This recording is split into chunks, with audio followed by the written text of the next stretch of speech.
This is LBC from Global, leading Britain's conversation with Nick Abbot. Hello.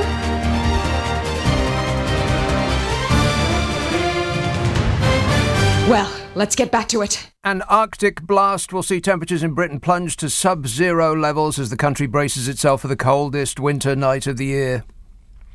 Motorists have been warned of possible travel chaos over the weekend as the mercury falls as low as -7.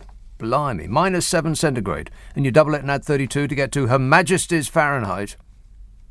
So double -7 is -49.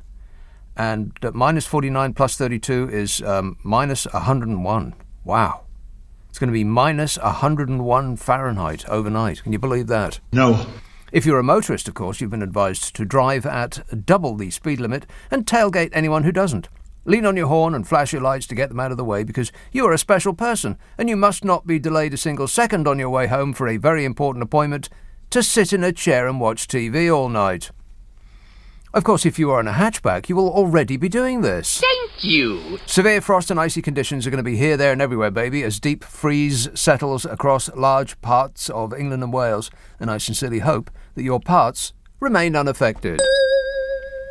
Forecasters have warned that it's going to be so cold tonight that overnight frost is going to last all day tomorrow in some parts of the country. And according to the Met Office, snow could even fall in northern Scotland land as early as next week and in other parts of the UK in early February. Snow? Oh, no. Jim Dale, not that one. The senior meteorologist at British Weather Services, Jim Dale, said, as we get towards the end of the month, the coldest part of the year, what we're seeing is the high pressure pulling away south and west, allowing a northeasterly airstream to come in. Isn't this educational? No. Saturday, a fine day in the south and eastern parts with some sunshine, cloudy in the west, particularly in the north where some rain is likely. Likely? In the northwest? Absolutely bloomin' definite. Definitely. Checking while you eat. Just one moment. Aha. Oh, Glasgow. Not raining tonight, not raining tomorrow, not raining on Sunday, and not raining on Monday, and not raining on Tuesday. Rubbish. And then raining on Wednesday, not Thursday, when you'll get sun. Sun. You remember the sun, don't you? And then raining on Friday and Saturday and Sunday and Monday and Tuesday and Wednesday and Thursday and every day for the rest of your lives. Oh well.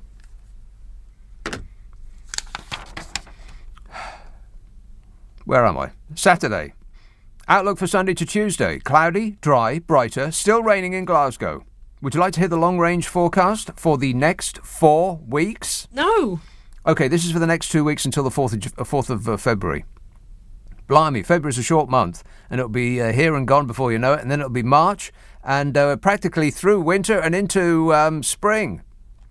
And only, 4-5 more months until it gets warm. Oh. OK, for the next 2 weeks until the 4th of February, a cloudy start, largely dry and fine in the southeast, rain in the northwest, stronger winds, temperatures close to average in the south, milder in the north. That's till the 4th of February. And then the middle 2 weeks of February, settled and cloudy in the south, drier than average, while the north will be milder and rainier. Stronger winds developing, temperatures likely to be near or slightly above average. Temperatures likely to be near or slightly above average? We'll take it. Right, how's everything going, Bodge? Yes. Have you ever seen anything like it in your life? Like rats in a sack, backbenchers are pushing for the Prime Minister. What's prime about him? The Prime Minister to be replaced amid Partygate and all of the rest of the catastrophic clown show that he is responsible for. Ministers are claiming that they have taped party enforcers attempting to bully MPs. And now the rebel Tories are threatening to release a secret recording of the government whip's blackmail threats. The Rebel Alliance. Senior Conservative William Ragg said that Bodger's critics were facing intimidation as part of an effort to prevent him from being ousted from office. You believe that? Defector to Labour, Christian Wakeford, said that he was told funding for a new school in his Bury South constituency would be withheld if he did not back the government in axing free meals for pupils. What? You've got to be kidding me. I'll say that again in case it went too fast. Christian Wakeford, out of the Tory party, said that he was told that funding for a new school in his Bury South constituency would be withheld if he did not back the government in axing free meals for pupils. Wow, that's how far we've fallen. I mean, Margaret Thatcher only snatched kids' milk. This regime's taken their whole meal. They left the sago pudding because, nobody likes that. It seems a cruel and unusual punishment to give kids sago pudding. I mean, what even is it? Looks like a giant bowl of, and I'm sorry to have to say this, but this is factually accurate, looks like a giant bowl of snot. The Times reported that Tory MPs keen to see the back of Boris Johnson have secretly recorded heated conversations with the Chief Whip Mark Spencer, as well as text messages to support the accusations. Boris Johnson insisted on Thursday he had seen no evidence to support these claims. Is that because you haven't looked for any evidence, Bodge? Yes. Is it because when evidence to support those claims came his way, he quickly averted his gaze to look at something else? His solid gold wallpaper, for instance. I can't comment on that. Business Secretary Kwesi Kwarteng insisted that he did not think this was happening, saying that blackmail threats, as alleged, would be unacceptable. He said the whip's job is to persuade people to vote with the government, as they have done for decades, and they try to do that by a variety of means. But he said the idea that they'll say to an MP, well, if you don't vote with the government, then your school or your hospital won't get the requisite funds, I think that's appalling, he said. There's so many of these ministers coming out to say, well, I've never heard of anything like that in all my days. And like, people who used to be in government. I've heard so many of them say, well, that couldn't possibly happen like that. It certainly didn't happen like that in my day. Goodness me, no. Yeah, well, ain't your day no more, is it? I mean, the whips usually keep MPs on message and as supplicants by making notes of all their drunken, lecherous behaviours and threaten to release it to the sun if they step out of line by actually thinking for themselves, which is what we elected them to do, remember? Not just be a nodding dog. I mean, what's the point of an MP if all they do is vote with whatever the dear leader says? I mean, that's not a parliamentary democracy. That's a blooming dictatorship.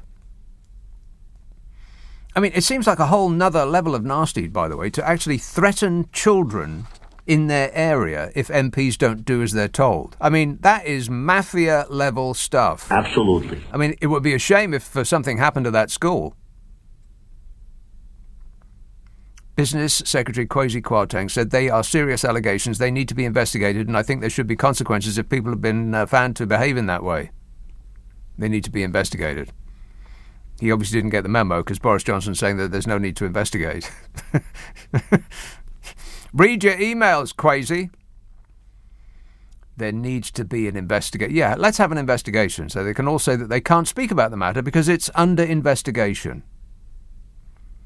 Or, as a science experiment, let's put it to the people. Hands up who thinks the Bodger-Johnson regime would not blackmail their own MPs by threatening the future of children in their area if they don't vote with the government. OK, now hands up who thinks they absolutely would do that. It's them up and down.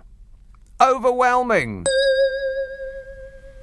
But Bodge says he hasn't seen any evidence of that, so it must not have happened. I mean, he's so sharp, he doesn't even recognise a party when he's got a glass of champagne in one hand, a balloon in the other, and a paper hat on, while doing strip charades. Disgusting. His Imperial Bodgeness has been battling claims that Tory critics are facing intimidation which could amount to blackmail as part of a desperate attempt to keep him in post. I mean, my eyeballs have been, I've been rolling them. I'm seasick from rolling my eyeballs so much. Minister after minister saying, well, nobody would ever do that to me. They wouldn't threaten me. In the previous government that I was a member of, certainly not. No, so because it didn't happen then, it can't happen now. Right, because, that's how life works.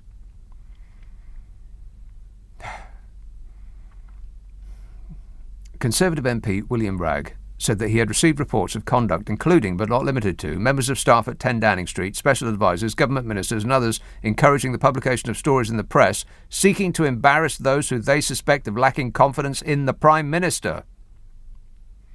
Is this real life, or am I hallucinating? Have I woken up in North Korea? I mean, can you imagine if those same papers printed stories that they have to embarrass Boris Johnson? I mean, I bet they've got files as thick as Gavin Williamson. They'd have to clear some space on the internet just to publish them all. Conservative MP William Bragg said the intimidation of a Member of Parliament is a serious matter, reports of which I am aware would seem to constitute blackmail. And he ain't no one, William Bragg, even though you might not have heard of him. He is the actual chairman of the Commons Public Administration and Constitutional Affairs Committee. Don't ask me, I've got no idea. But he's also the vice chairman of the 1922 Committee. So called because you've got to have the attitudes of someone born on or before that date to get in. He said it would be my general advice to colleagues to report these matters to the Speaker of the House of Commons and the Commissioner of the Metropolitan Police. The Commissioner of the Metropolitan Police. What would be the point of that? I mean, when it comes to the regime, the Met Police don't look into allegations of crimes that have happened in the past. Or ever. MPs might as well put their allegations on a piece of paper and throw it into the street for all the good it would do. And where was Bodger? Well, he was unavoidably detained out of town. I'll get to that in a minute. 0345 6060 973. Text 84850. Email nick@lbc.co.uk. And if you're on Twitter, it's @LBC. Friday, Saturday, Sunday night at 10. Nick Abbott, LBC. This is LBC with Nick Abbott. Call 0345 6060 973. Tweet @LBC. Text 84850.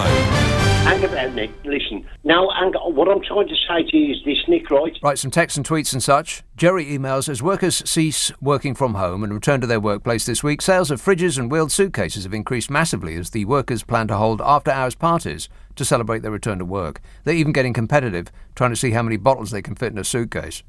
Well, my advice about that is don't buy bottles, because no matter how well you stack them in a suitcase, there's always going to be gaps in between the bottles. Buy boxes of wine. Booze. You can stack them up like bricks. Excellent advice, I think you'll find. Archie texts, the Whip's office at the Conservative Party has been accused of blackmailing its MPs into supporting Boris. Do you think there's a realistic prospect of proving blackmail in this instance? And if so, how can Cressida Dick avoid doing so? Oh, she'll find a way. Streatham. Hello, John. Hello, Nick. Happy New Year. Yes. Why not? Yes. I've got a B and... Oh, no, we've done that, haven't we? We have. I'm going to buy your book. Oh, thanks. I'm going to buy your book. I'm going to order it next week off a well-known website. I don't know if I can say the website. You can. Amazon. It's the only way you can get it. And the reviews are great. And I'm going to buy that and 2 bins and a mop. Right. Well, that sounds like a fun Saturday night in. I've got no idea what you're going to do with the bins and the mop, but that's what you occupy yourself on a weekend with is your business and nobody else's. Please don't tell me. Oh, there's free country, but the police bill hasn't gone through, fortunately. Yeah. But listen, I had a few serious points to make. You're one of your, not contemporary, but sort of younger version of you, one of these YouTube stars. He did he did sort of like a flash mob of Boris, like 100 Borises dancing. Outside number 10. They were all wearing masks. Do you know of him? His name is Jack Mate. No. He's sort of the next generation. He's like the Steve Allens of the 20-somethings. They're YouTube stars, and they've got like big followings, and they interview like Ricky Gervais and all the celebs. Right. So I thought it was, and he did that, and immediately after doing that, and I thought it was a very brave thing to do. And of course, once that got underway, obviously the police arrived and they started quizzing him, and it was, that's. The police didn't arrive at number 10 at Downing Street. They're there already, armed up to their eyeballs. But he dealt with it in a very way that the recalcitrant used to do. But yeah. That's the one, yes. But no, the main point I wanted to say is that I've done professional work with a lot of sociopaths in the past, serial killers, gangsters, so on and so forth. And you can tell that there are a lot of sociopaths in the political and royal and celebrity sphere. Yes. But Boris Johnson takes the biscuit. No, I was telling that young boy who answered my call that he's, on the one hand, it's a very serious issue because I know people who died of COVID and it was horrific. They were isolated and just imagine people not being able to see their loved ones, empty funerals and so forth. Exactly. Now, on that point, I would like to say that Keir Starmer, I was hoping, would make some hard-hitting points. And I was thinking something like listing, during PMQ, saying that, does the Prime Minister wish to send condolences to the families of, and then listing 20, or to actually 30, say or do something to make him stop grinning. Yes, and now this week it wasn't only Boris Johnson who was grinning, but I don't know if you saw PMQs this week. Yes. But Keir Starmer was doing these terrible one-liners that you'd see at a third-rate Soho comedy club, and it was stuff about bring your own booze. Well, I like that one. I thought that was quite good, and I don't know whether that was written for him, whether it was off the cuff, but that was delivered quite well. But PMQs is a pantomime. It's a party. They enjoy it a little bit too much because it's theatre. It's not serious. It's for show. No, but I was just thinking that in this sort of very a situation with a lot of gravitas and a lot of death and heartache, Keir Starmer seems to have taken on this. Who was the one who used to go, "Oh, shut that door"? Larry Grayson. Frank. Oh yeah, I was going to say Frank Spencer, but that's the other one. Larry Grayson. Yes. He seems to have taken on this Larry Grayson, Frank Spencer type, which I'm sure he was a very eminent QC. I'm sure he must have been better as a QC. Well, if you're a QC, you're in a hushed courtroom and only you are speaking. There isn't people bellowing over you trying to shut you up. You're on your own talking.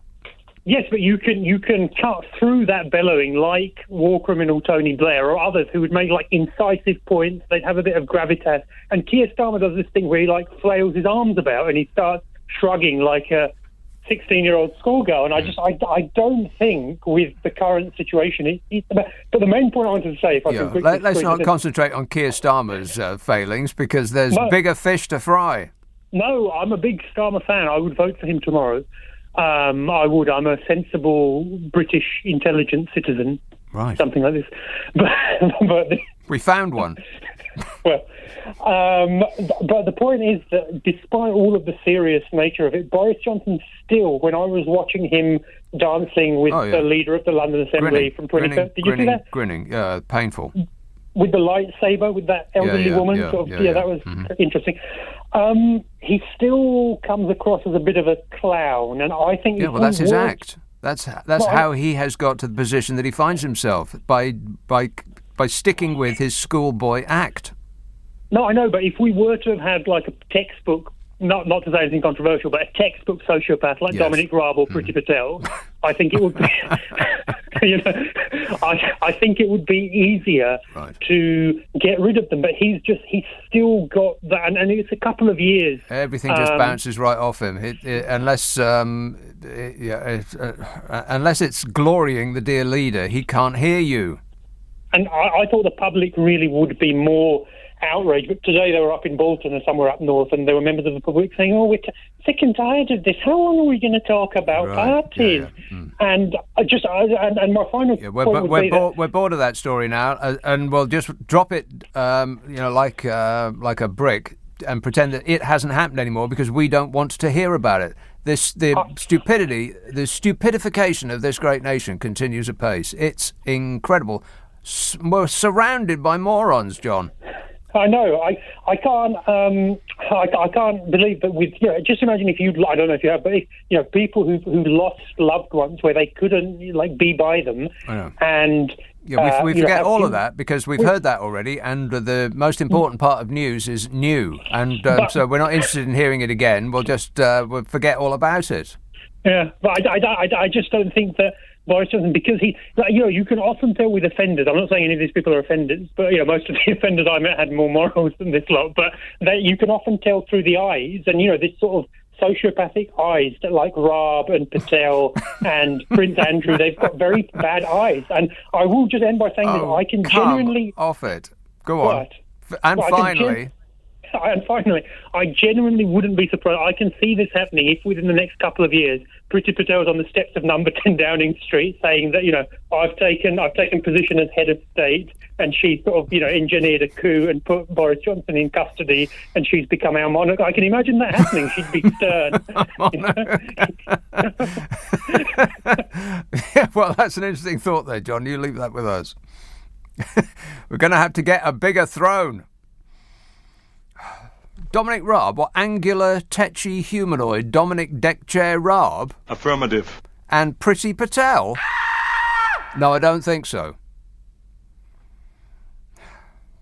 0345 6060 973. Text 84850. Email nick@lbc.co.uk. And if you're on Twitter, it's @LBC. Let me just take this opportunity to remind you that this show and the one on Saturday gets squirted up the internet as a podcast. We take the news and the ads out, which means it takes less time to listen to, you'll use less electricity, and you won't have to sell your children to pay your fuel bill. Ask for it by name on an internet near you. Nick Abbott, The Whole Show. Oh, look, it's 10:30 on LBC. The news headlines with Zora Solomon. Nick Abbott on LBC. Call 0345 6060 973. I am not one of your fans! But Thomas is. He says, I remember hearing you on real radio in Scotland when I was just a wee lad. You always had Elizabeth from Cheddar on. Good to hear you again, says Thomas. Aye, well, thanks very much. Daniel emails, it's okay, no need to worry about rootin', tootin', shootin', pootin'. Liz Truss has warned him off. We're doomed. And Louise tweets, please, Nick, no Meatloaf music tonight.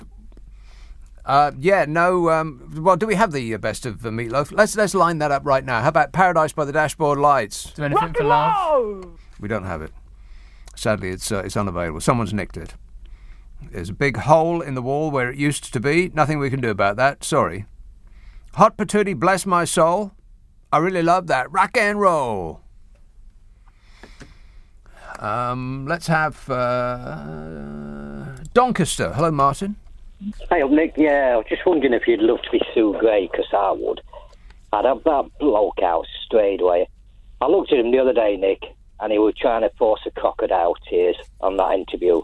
You know what I mean? And then when he went about the Queen, and then he said nobody told him about the party, and then I've listened to that Conor Burns. He gets on my nerves, that bloke. He's got a right attitude. And then Nadine Dorris, you know what I mean? They're just a joke. The excuses that they come out with are just unreal. And then he'll get away with it, Nick. He'll get away with it next week. Okay, well, that's great to know. Okay, thanks a lot, Martin. They're going to get away with it. Anybody remotely surprised? No.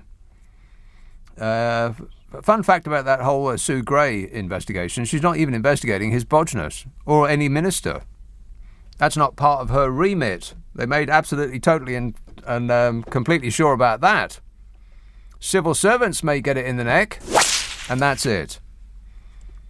If you were expecting anything more than that, then you're about to be disappointed. Oh, no. Prepare for a disappointment. So Bodger was on a visit to Taunton for no good reason other than it was far away, and he got to wear a mask in a hospital to make us all forget about the times that he refused to wear a mask in a hospital. Oh, and to get his picture taken with NHS workers, as a bonus to them in lieu of a pay rise. Step right up and get your photo taken with his imperial bodgeness. And, he got to point at bits of medical equipment and look thoughtful. Excellent use of your time, Bodge. And asked about the allegations that his regime is as dirty as the Cosa Nostra, he says, I'm going to make you an offer you can't refuse. Absolutely. He said, I've seen no evidence, heard no evidence to support any of these allegations.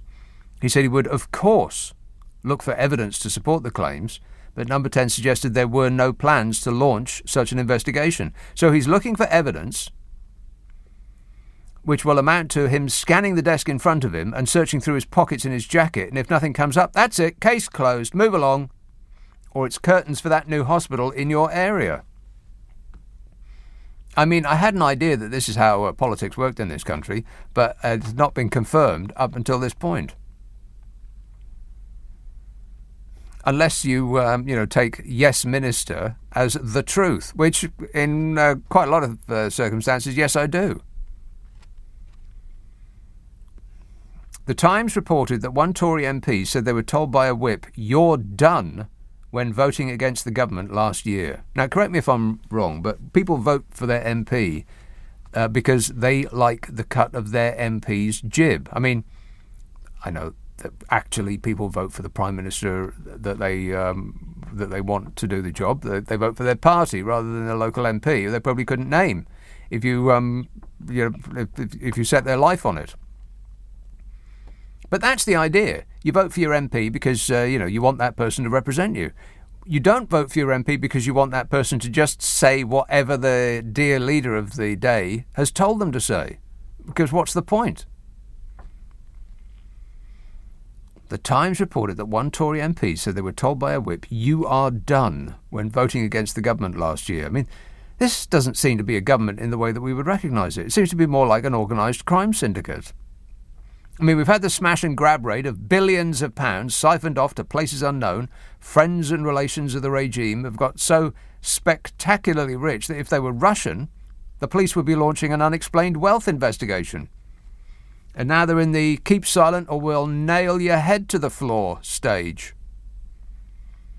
Conservative MP William Ragg, one of a handful of Tory backbenchers, to have said publicly that they have submitted a letter to the chairman of the Backbench 1922 committee, Sir Graham Brady. Pah! No confidence in Mr Johnson's leadership. He said the conduct of Government Whip's office, threatening to withdraw public funding from MPs' constituencies, may have breached the ministerial code. May have. May have. Seriously, what good is the ministerial code apart from being used as a wedge to keep the door open while they wheel in another suitcase of drinks? Booze. Christian Wakeford, the MP who defected from the Tories to Labour in protest at Johnson's leadership and the row over the Downing Street parties, said he was threatened about the loss of a school in his constituency if he did not toe the line. Wow. The Metropolitan Police said they would consider any complaints made to officers. A spokesman for the Met Police said, "As with any such allegations, should a criminal offence be reported to the Met, it will be considered before being lost because the dog ate it or it got left at a bus stop. Either way, off you go, sunshine, or it's the clink for you." They didn't say that, but would you be remotely surprised if they did? What a way to run a country, eh? Dreadful. Thomas texts, "Oh no, I've read that." Daniel emails, "I think I've read that one too. Way ahead of schedule." How many texts and emails have I got so far? Oh my God. It's like about 3 feet. If I printed them out and stacked them up, it would be about 3 feet so far. I'll never get through them. David says, this week Jacob Rees-Mogg accused David Davis of being too theatrical. It did make me giggle. Yeah, me too. I'll talk about smug later. Southall. Hello, Manesh. Hello, mate. Mate. What can I say? All the stuff that's going on with the politics and everything, where are we actually going with this? I'm just beyond. This is beyond a joke to me. Yeah. Do we know where we're going to sing? Well, where do we stand with this character? This is a complete joke of politician, and I'm just wondering. I'm going to give you one or two examples of where you think he will go. You're going to give me an example of where I think he will go. Okay. Well, let's try one before we start promising two. Go ahead. Well, he's going to expect this Sue Gray to come up with some cock and bull story about the way he feels, he thinks he's not responsible. That's not going to wash with anyone. Right, or make any sense. What's the second? Yeah. What's the second one? The second one is, I think he's He forgot where he was just for 1 minute. And he expressed himself with builder's language. Disgusting. I think that Manesh had got through, he's drunk his first suitcase and he's on his second. Booze. Yeah, I'm on like about 3 suitcases of booze a day now, man, but I can handle it. Just got a bit of a headache at the moment, that's all. Mark texts, I've got a new hobby, Nick. I listen for the sound of a Tory MP's soul, the sound a Tory MP's soul makes as it leaves their body. As they start defending Johnson, there's an audible crack and the light leaves their eyes. They're all up to their eyeballs in it. Best not keep digging. I think they're all doomed. I mean, unless Bodge maintains his grip on power, everybody that has any passing association with the regime is toast. You won't be able to beat that stink out of your suits. Angela emails, can you please tell me, am I going mad, or did I hear someone on the radio said that you were cruising the Med at the moment? I had to check your schedule immediately, if not sooner than that. Cruising the Med? God, wouldn't that be marvellous? No. I can only dream of doing such a thing. Let's have Bournemouth. Hello, Christine. Oh, hello there. Hello there. Hi there. Hello there. Oh, gosh. All I'm saying is I do respect everything everyone says on their own personal issues and everything about COVID, vaccinations, like whatever. I've had all mine. But what I'm saying is that, do you know what I want? What? Boris out. I want Tobias Elwood in. Why is that? Because he's called Tobias Elwood.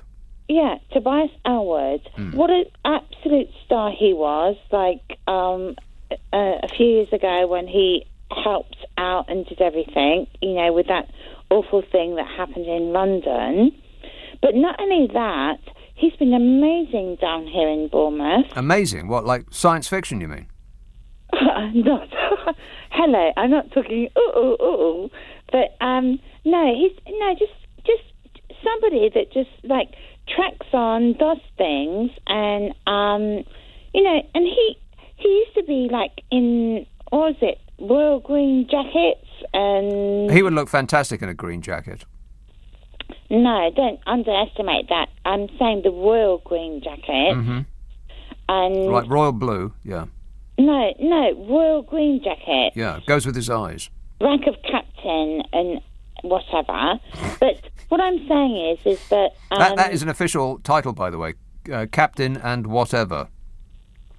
They actually write that on their sleeve. Okay, whatever. But what I'm saying is he's an actually decent person. I haven't actually met him face to face. Right, so you don't know anything about him, but... Yes, I do, actually. He lives just up the road from me. Right. But I just know he works in a way that it's, you know, just does things very nicely around our little village and everything where we live. What, like what? Getting the communities together. He gets the communities together? How does he do that? By attracting people with the colour of his jacket. No.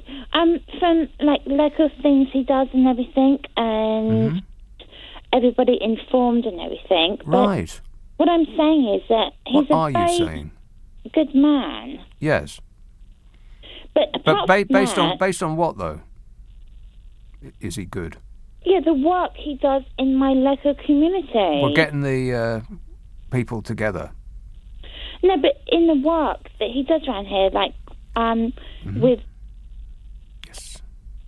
Okay, you've got me on that one. Right, so you're giving us his qualities based on the work that he does in your area, but you don't know anything about the work that he does in your area. Yes, I do, but name one thing. I'll make it really easy for you, Christine. Just one thing, one single thing, single solitary thing that he has done in your area.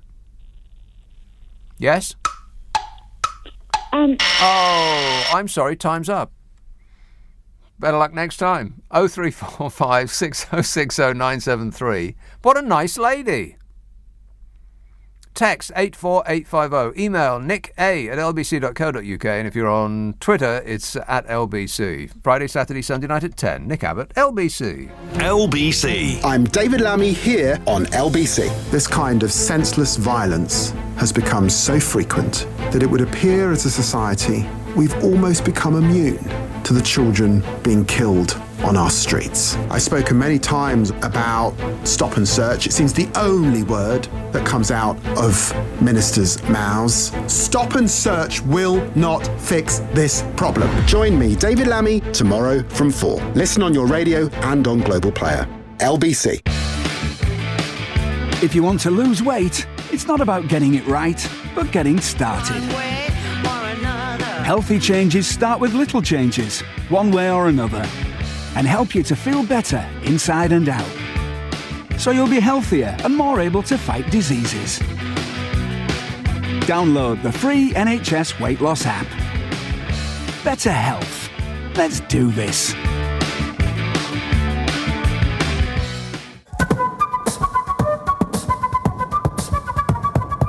This is flute beatboxing. Amazing. You can do something just as amazing by giving blood. We need donors in London. It's quick and easy, and extra safety measures are in place. Join us at blood.co.uk to make an appointment at Westfield, Shepherd's Bush and Stratford, or the West End Donor Centre. Your donation could help save the lives of up to 3 people. This is amazing. The Sky Broadband January sale is here. Celebrate the new year with a bang and get our fibre special at just £25 a month for 18 months with a 1995 setup. You'll get super fast speeds and our outstanding service too. All for an amazing £25 a month. New and existing customers, this January fibre special won't last long. Go to sky.com today. Offer ends 27th of January, usually £28, £33 a month after 18 months. Prices may change. Average download speed 59 megabits. See sky.com. Thank you. Matt is hoping this shower will bring him back to life after an eventful night. You see, he's just bought an energy-efficient boiler from British Gas for just £35 a month, and it could save him £240 a year on his energy bills. So, the only thing Matt needs to worry about is... This isn't my shower. Search British Gas New Boiler. Conditions apply. British Gas New Heating Limited is a credit broker, not the lender, and uses a panel of lenders. Representative example. Cash price £1,666. No deposit. Total payable £2,098.20. APR 9.9%. New boiler saving compared to G-rated boiler. It's estimated that 1 in 10 children will experience sexual abuse before they turn 16. That's equivalent to 3 in every classroom. Most children won't tell anyone at the time. But there are signs to look out for. Has your child become more withdrawn or started acting differently? They could be trying to tell you something's wrong.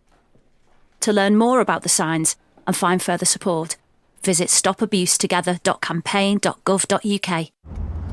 I've watched you drive too fast just because we're a bit late. I've seen you driving too close to the car ahead when we're on the way to school. I've noticed when you try and make the lights, even when they're amber. I thought you go too fast, so I get pushed back in the seat. And I've seen you slam on the brakes to avoid hitting someone. Dad! Watch your speed. Everyone else does. To the Mayor of London and TfL, every journey matters. Leading Britain's conversation. LBC with Nick Abbott. Would you mind telling me what this is all about? Yes, certainly, madam. It's about the degradation of this once proud nation. Nothing important. Ashford, Milan. Hey, Nick. You're talking about the ministerial code just earlier. And yes. I think the ministerial code's being used as beer mats in number 10 and wrapping for doner kebabs because it's not being used. Yeah, they use it to mop up the puke. Yes. It's exasperating because I have a funny feeling that Johnson's going to get away with it, which is going to be really, I can't use the word, but it's going to render me speechless because I think he's going to he's hedging his bet on the Sue Gray report. The Sue Gray report is not going to touch him. It's not about him. It's not about the Prime Minister. It's not about ministers. It's about civil servants. She's not even going to refer to him. People think it's going to be, she's going to come out and say, right, that's it, you're fired. It's not going to be anything like that. And Boris Johnson has complete control over which bits of it he publishes. Yeah, it's astonishing. And then I think people baying for blood, well, I think he'll just have a quiet word with his private secretary, Martin Reynolds, and say, look, I think you better resign, but don't worry. In a year's time, I'll put you in the House of Lords. Yeah. That's exactly what's going to happen. There'll be a couple of functionaries that you've never heard of who will get fired with the promise that they'll take care of them after a decent interval, and that'll be the end of it. Oh, and on the same day that the report comes out, we'll declare war on Russia or something, or maybe Belgium. Why not? Anybody will do at this point. Or Priti Patel will dress up like Schwarzenegger and go to the English Channel, and then although apparently the queue to cross the Channel is longer than the Channel itself because of the Brexit paperwork, which is the most bizarre thing I've ever heard. But I don't know what frustrates me more, and this is where I probably need your help. I don't know what frustrates me more. Either it's Boris Johnson for being Boris Johnson, i.e. incompetent and a serial liar, or the people that back him relentlessly, or sections of the media which are useless in fact-checking him, or maybe all three. Well, not useless, deliberately don't fact-check him, deliberately repeat every untruth that he utters as though it is actually, gospel. It's not an accident, it's deliberate. Which is bizarre, because if they're saying, Boris Johnson, the big three things he got done. He got Brexit done. Factually wrong. He did not get Brexit done. It's not done. It'll never be done. And if they meant, he got us out of the European Union. No, it was an operation of law. You could have had Larry the Cat as Prime Minister, and we would have still left the EU, because that was a legal certainty. Yeah. Nothing to do with Boris Johnson. Then it came to approving a vaccine because we're out of the EU. Factually wrong. Also a lie. And they keep repeating it in the House of Commons, and nobody stops them or calls them up about it at all. And then it's, the vaccine rollout. And no, that's the NHS who replicated what we'll do with the flu vaccine. It just shows that if the Conservative government stay well out of it, That's right. It's the only thing that's gone well about the whole thing, about the whole pandemic. The last 2 years, the only thing that's actually gone well, unless you were in receipt of hundreds of millions of pounds of public money, then it's gone really well for you personally. But the only thing that they actually did well was the thing that they stepped out of the way of and let the professionals take care of, which was the vaccine rollout. So Nick, this just begs the question: what on earth has Johnson's government done that's been great in the last 2 years? They've picked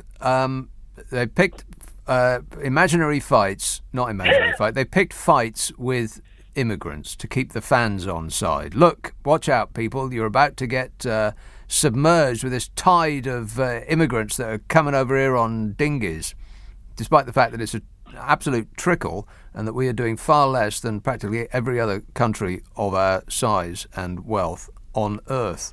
But never mind. And can I say something controversial? How can Johnson's fans be so deluded, or are they embarrassed to actually admit that they've made a huge mistake? Yeah, I think it's a bit of both. Delusion certainly plays a part of it, but loss of face to admit that you've been had while everybody around you was telling you that you were being had is too great. So they'll never admit it. They'll just keep digging their heels in ever harder and be more determined to vote for him next time, given the opportunity. Ian Milan, seen any good films lately? Axe Slasher 6. I saw Scream 4, which wasn't that great. But no, I've been avoiding the cinema because I'm not sure whether to go to the cinema or not because of the rate of infection. Yeah. So I don't know. Have you seen any good films? Yes, I have, but not at the cinema. I saw Don't Look Up. Very, very good. Very good. Yeah. Very good. I saw that. Yeah. Well, it was a bit boring in the middle, but then, come on! It was a hoot and a half. Don't do it down. It's a very good film. It's like a more intelligent Idiocracy. Same kind of subject matter. The stupidification of not just this nation, but all of nations continues unchecked. Ian Milan, I've got to go, but thanks for that. 0345 6060 973. Tom tweets, don't you think it's ironic that Meatloaf died in the middle of Veganuary? No. No. What's ironic about that? He says, what with that and the so-called pork pie plotters and all the pork barrel politics, I'm not completely satisfied with this month so far, says Tom. Yeah, this year seems uncannily like last year. Almost as though the change in the date didn't actually affect a difference. Watford, hello, Gary. Hello, yes, I've got a theory on this. It's like Boris Johnson is actually a distraction while everyone else goes about their little corrupt business. You know what I mean? It's like it's the drunk who gets into the pub or walks into the pub and he walks in there and he's staggering all over the place and he walks out the pub again and the police are watching him.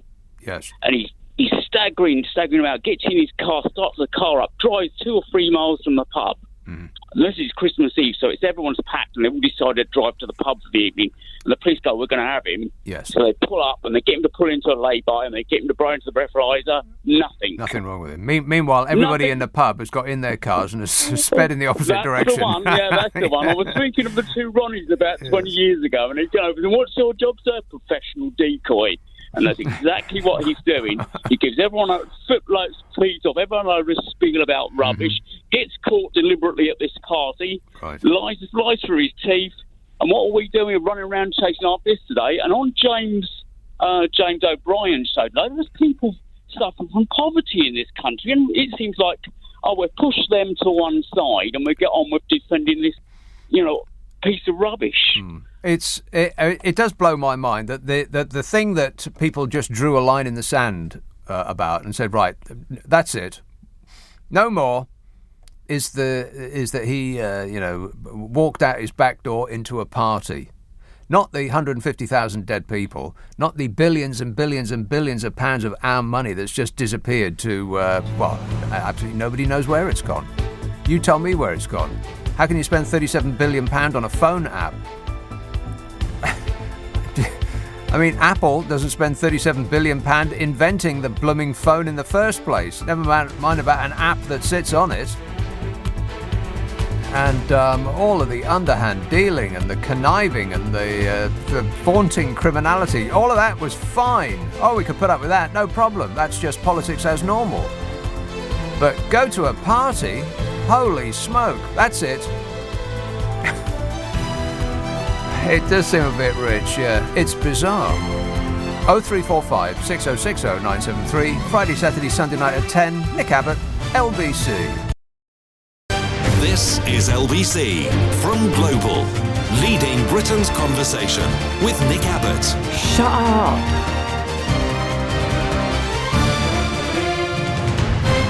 Oh, hello. Hello. 0345 6060 973. Jim texts, I took your advice the other day and tailgated the car in front, beeping my horn and flashing my lights. Eventually, he moved over, but you won't believe this. As soon as I got past him, there was another car in front of me, says Jim. You believe that? Rona texts, what on earth is going on? I can't keep up. Defections, blackmail allegations, and Meatloaf dying. What a week. And Simon says, do you think the whips might have a secret about Michael Fabricant's hair? I think it comes in a can like silly string or you know that squirty foam, that cream stuff. Either way, Michael Fabricant. You don't need to put all of that product in your hair. You just don't. You just don't. Take it from an expert. Narberth. Hello, Neil. Hi, Nick. How you doing? Good, thanks. I'm in a spin, Nick. It's been what a week it's been. There's been so much going on. It's just been like one of your, what you call it, a newsgasm, was it? One of your a newsgasm. Can't keep up, yeah. Round, baby, round. I think I've written next year's A to Z already. Okay. In the space of a week.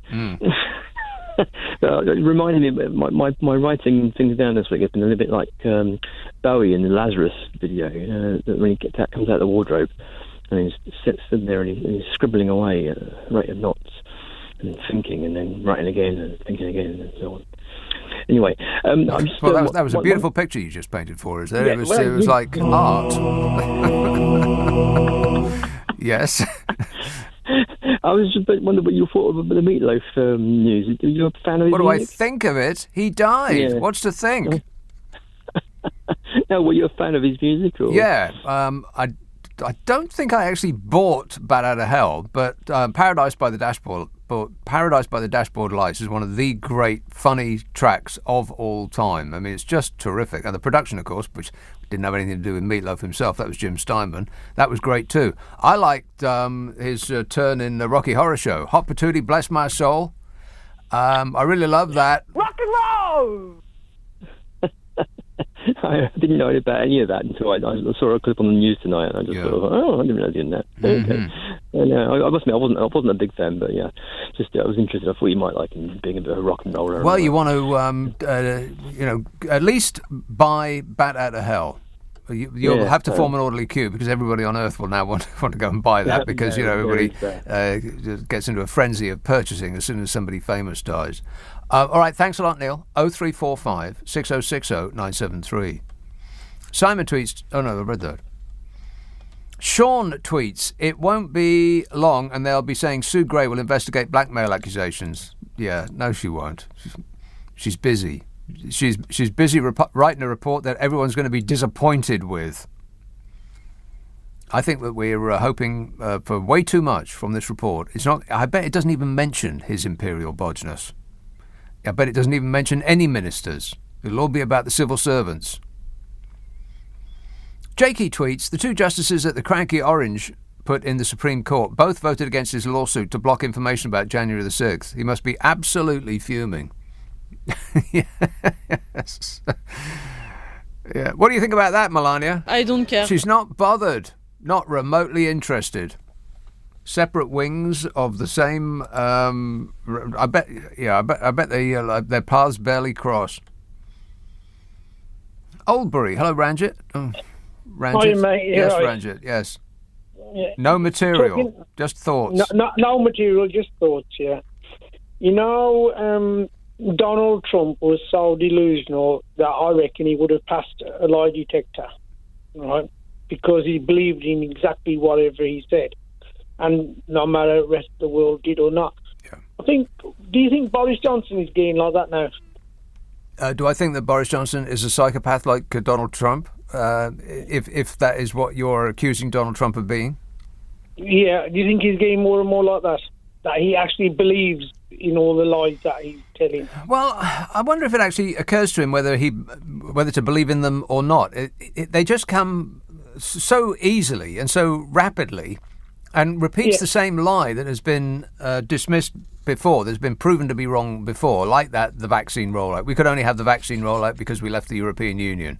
And, we've got the fastest growing economy in the G7. Well, that might technically be true, but it's only because we had the biggest economic crash of any country in the G7, so it don't actually mean anything. But, he just throws these things out all the time. And I wonder if to him, believing it is neither here nor there. It's just the game. Yeah, the thing is now, you got the 1922 committee, all public school boys, the new there was, the 2019 little boys that have come into the gang, most of them aren't public school boys, are they? So if he's offered them a whole lot of new sweeties, like how Theresa May said she found a magic money tree, he's probably telling them, listen, the front bench of my party are soon going to be becoming dinosaurs, and there's going to be some positions available. Right. So can we take these letters back? What do you think about that theory? Yeah, I think that's entirely believable. That's probably the nicest of any scenario that you could paint about what's happening behind the scenes. Yeah. I mean, that would just be normal. If you vote against the government, then the government isn't going to give you what's the word? When you promote somebody, it's not going to give you. What about it's not going to give you a promotion. What about old Tony Blair? Why is he sticking his oar into it and saying, well, these kind of things don't happen in government when I know that they do?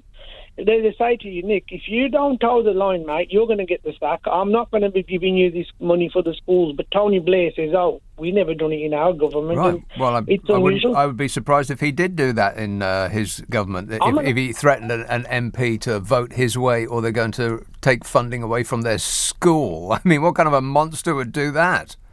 I mean, Tony Blair might have his faults, but I don't think he's that bad. He arranged it. I'm going to have to go, but thanks. Jakey tweets. Oh, no, I read that. Billy says, have you noticed Bodger wears his mask every time he's interviewed by journalists? Is it to hide the sneering smirk? I think it's to make us forget about all the times where he didn't wear a mask before, because he wanted to get his photograph taken unencumbered with that face nappy. And that was the reason why. I mean, he'd go glad-handing people in hospitals without wearing a mask, despite there being signs absolutely everywhere saying, please wear a mask, for the benefit of the bloomin' patients. And he sat next to David bloomin' Attenborough without a mask, snoozing his way through the Eco Conference, showing how much he cared, before he leapt to his feet to get on a private plane to go and have dinner with his mates in London. What an absolute shower. Edward says, after seeing how dignified Sajid Javid was the other day. What, Super Saj? Super Saj Man Jav?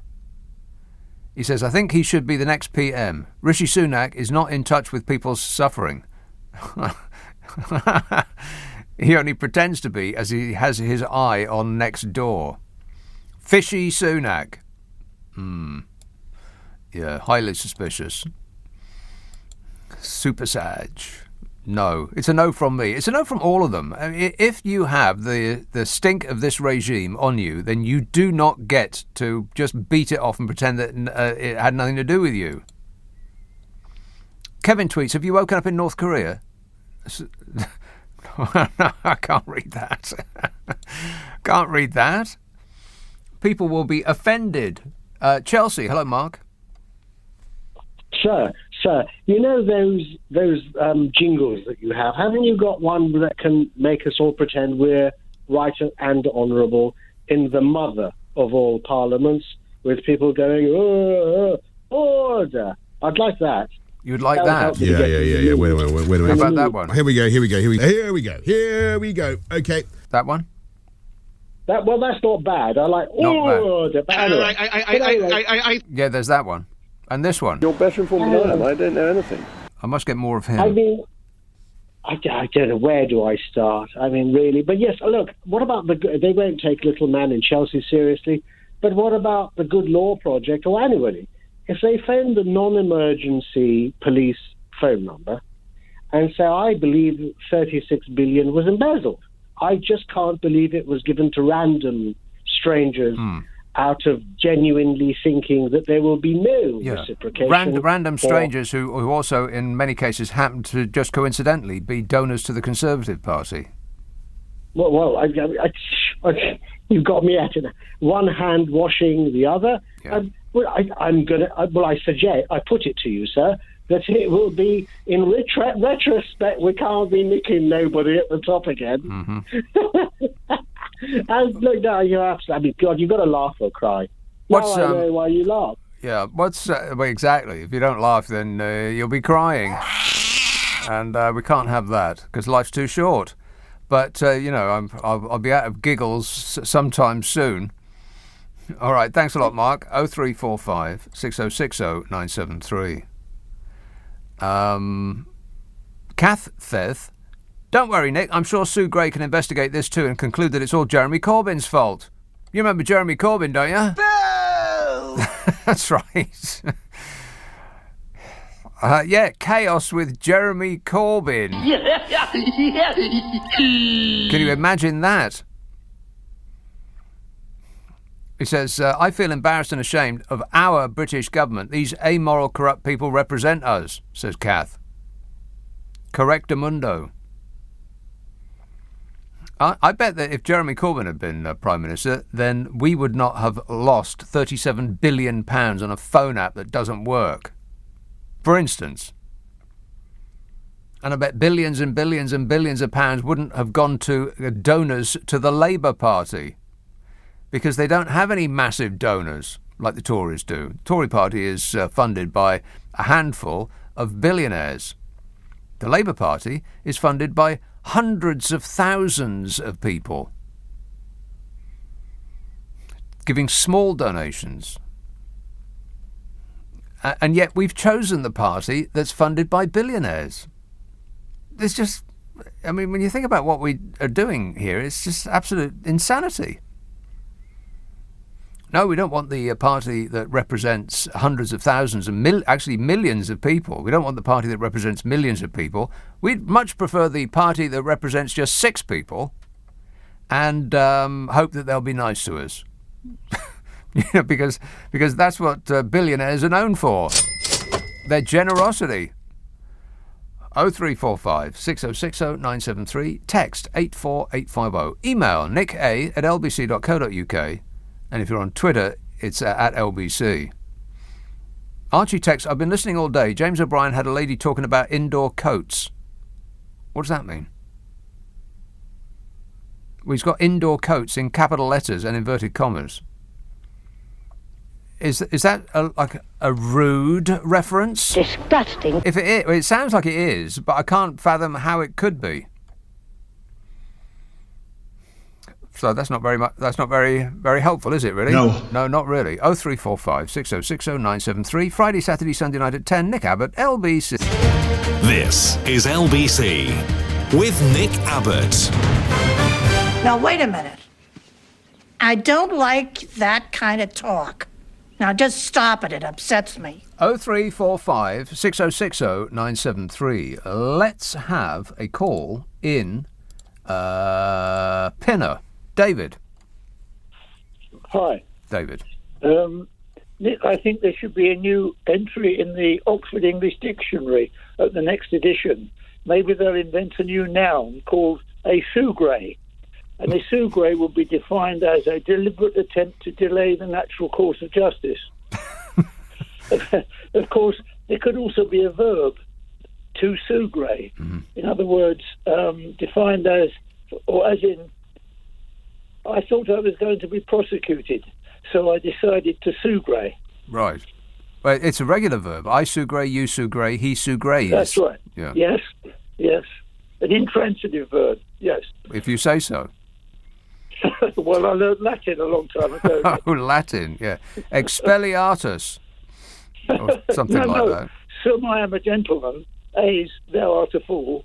S, he is the biggest ass who ever went to school. And that's what you learned in class, was it? Yes, I learned wasting your time. No. Seriously, it's a great discipline. It helps you to understand language and to use it properly. There's the other one, of course. All ships are feminine, even the male boats. Even the male boats? MAIL. Oh, right. Painful. Come on, wakey at the back there. Thanks a lot, David. And by which I mean, don't ever call this show again. Rama emails, breaking news. The PM has announced that he is enlisting the help of a crack team of experts to help him look for evidence of blackmail. Stevie Wonder, Ray Charles and that bloke out of Peterson Lee. Russ says, I feel Bodger still sounds too cuddly. How about Doris Bronson? Doris Bronson. Yeah, I like the sound of that. On your bike tweets, Raab is a total idiot. What? Tetchy, angular, humanoid, Dominic Deckchair Raab? Affirmative. He says the government have given magistrates more power to imprison up to a year instead of 6 months. People will elect to go to Crown Court to be tried by jury. The idea was to free up Crown Courts, which will in effect have the reverse effect. Raab's a numpty. Right. An angular, tetchy, humanoid numpty. And John says there's an inquiry into the party shenanigans. I think I was making a cup of tea when they named the investigating civil servant. Can you shed any light? Says John. Sougre. They say it so often that it's almost as though they're trying to lull us into some state of hypnosis. You are feeling very sleepy. Sougre. If anybody is on the edge of their seat waiting for us, the Sougre report, you are going to be disappointed. I bet it doesn't even mention his imperial bodgeness or any of his ministers. That's not what she's doing. She's checking to see whether any civil servants add a party when they shouldn't ought to. And if a minister or the Prime Minister has actually broken the rules, then the Prime Minister is the person to investigate that. And if the Prime Minister finds that the Prime Minister has broken rules, then the Prime Minister decides what punishment the Prime Minister will suffer. That's the situation that we are living under. Dreadful. Can you believe it? Harrow, Sylvie. Hi, good Hello. evening, Nick.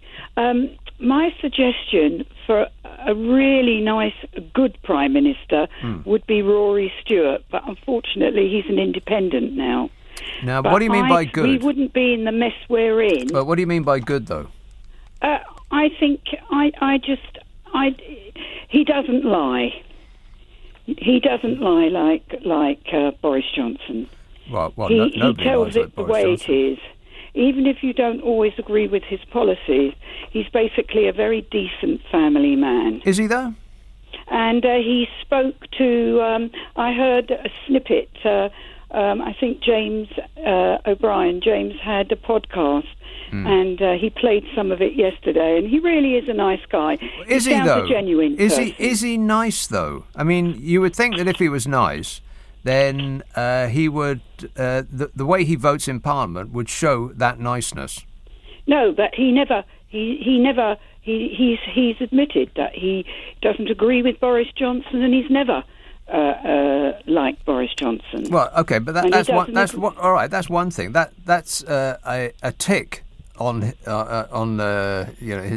as regards his character. But what do you think that he would vote for concerning helping the poor? I mean, if he is a nice person, you'd think that he would vote to help the poor. Fair. Fair, okay. And I think he has a lot of he has a lot of humanity. Really? Yes, I do. But that's not really based on anything other than he's not Boris Johnson. Well, listen, who wants to be Boris Johnson, Nick? Or Boris Johnson more than anything in the I whole mean, wide world. he's just. He well. catches his reflection in the mirror and he thinks, who is that gorgeous creature? Oh, he's a total and utter disaster for this country. Yeah. But he will be gone this year, of that I am certain. Well, I'm not any I more don't certain than think that he's gonna than get away Rory with Johnson this is a nice one. person. Because people have lost their loved ones. They abided by the rules Yeah. while they were partying in number. People are not going to forgive him. I bet they do. I bet that people. I can tell you, I'm not going to forgive him. Well, that's you, Sylvie, and you alone. His fans will forgive him because they will just get bored of this story. That's happening already. It's like, No, are no. you still talking I know about this? people We're so will bored. Not forget. I bet they will, Sylvie. We're talking about death here, I know that, but where people couldn't attend funerals. I just horrendous. yeah, but when it was just 150,000 dead people, nobody was up in arms. Like, people weren't calling for his head in a plate. But when it was he went to a party, then suddenly, oh my God, well, that's just the worst thing I've ever heard in my life. I mean, talk about getting your priorities wrong. Rory Stewart voted in favour of reductions to the work allowance element of universal credit and reductions to employment and support allowance, and against analysing how changes impacted those in different incomes. Voted against that. Rory Stewart voted for cuts in housing benefit for recipients in supported housing. Voted in favour of repealing the Human Rights Act. Rory voted against making the removal of work-related activity component from employment and support allowance conditional on an impact assessment, and against requiring Parliament to approve details of implementing the change. That's very complicated. I lost the thread of that about halfway through that sentence. Voted in favour of cutting universal credit benefits for many people in paid work. Voted for proposed cuts to tax credits and against investment aimed at growing a productive economy. Voted in favour of reducing the amount of people are paid in tax credits. You know, it doesn't seem nice, really. You just scroll it. This is from the They Work For You website, which is a good resource. You know, if you think, oh, well, that politician looks nice because they appear nice on television, or they appear on television, you think, well, that's not Boris Johnson, so they get my vote. Just look up the website They Work For You, and you'll see what they are actually like. And it's almost impossible to find a Conservative politician who does not vote in the following ways against. Well, I mean, the specifics of it you can look up yourself, but they almost all. I haven't found any that haven't voted for reducing the amount that the poorest in society are given. They all vote for the safety net to be removed. He's another old Etonian. They're all the bloomin' same. Happier people live in countries where the government takes a pool of the money that taxpayers pay and create a safety net. I mean, it just makes sense, doesn't it? That would produce a happier, more content and safe feeling citizenry. And that's, the Scandi countries. They're always the same. They always top the World Happiness Index, and we don't, because we're more like America, where the rules are written by those who have already made it, and the rules are winner takes all. But the rules were written by those who've already won. But they persuade you that if you just go along with this, then at some point in the future you too could become a millionaire. Well, that's right. You could buy a lottery ticket, and you could become a millionaire. But it's highly unlikely. If you were born rich, it's quite likely that you will stay that way. If you were born poor, it's quite likely that you'll stay that way. And the way that we have the society set up in this country, which is winner takes all, that really does cement that into position. It doesn't make any of us happier. Why people defend it is just beyond me. I don't get it. They're defending a system that's actively working against them. Oh well. 0345 6060 973. It's 11:30 on LBC. The news headlines with Zora Solomon. Nick Abbott on LBC.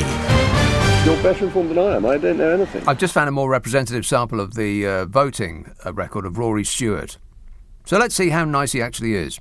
Almost always voted against paying higher benefits over longer periods for those unable to work due to illness or disability.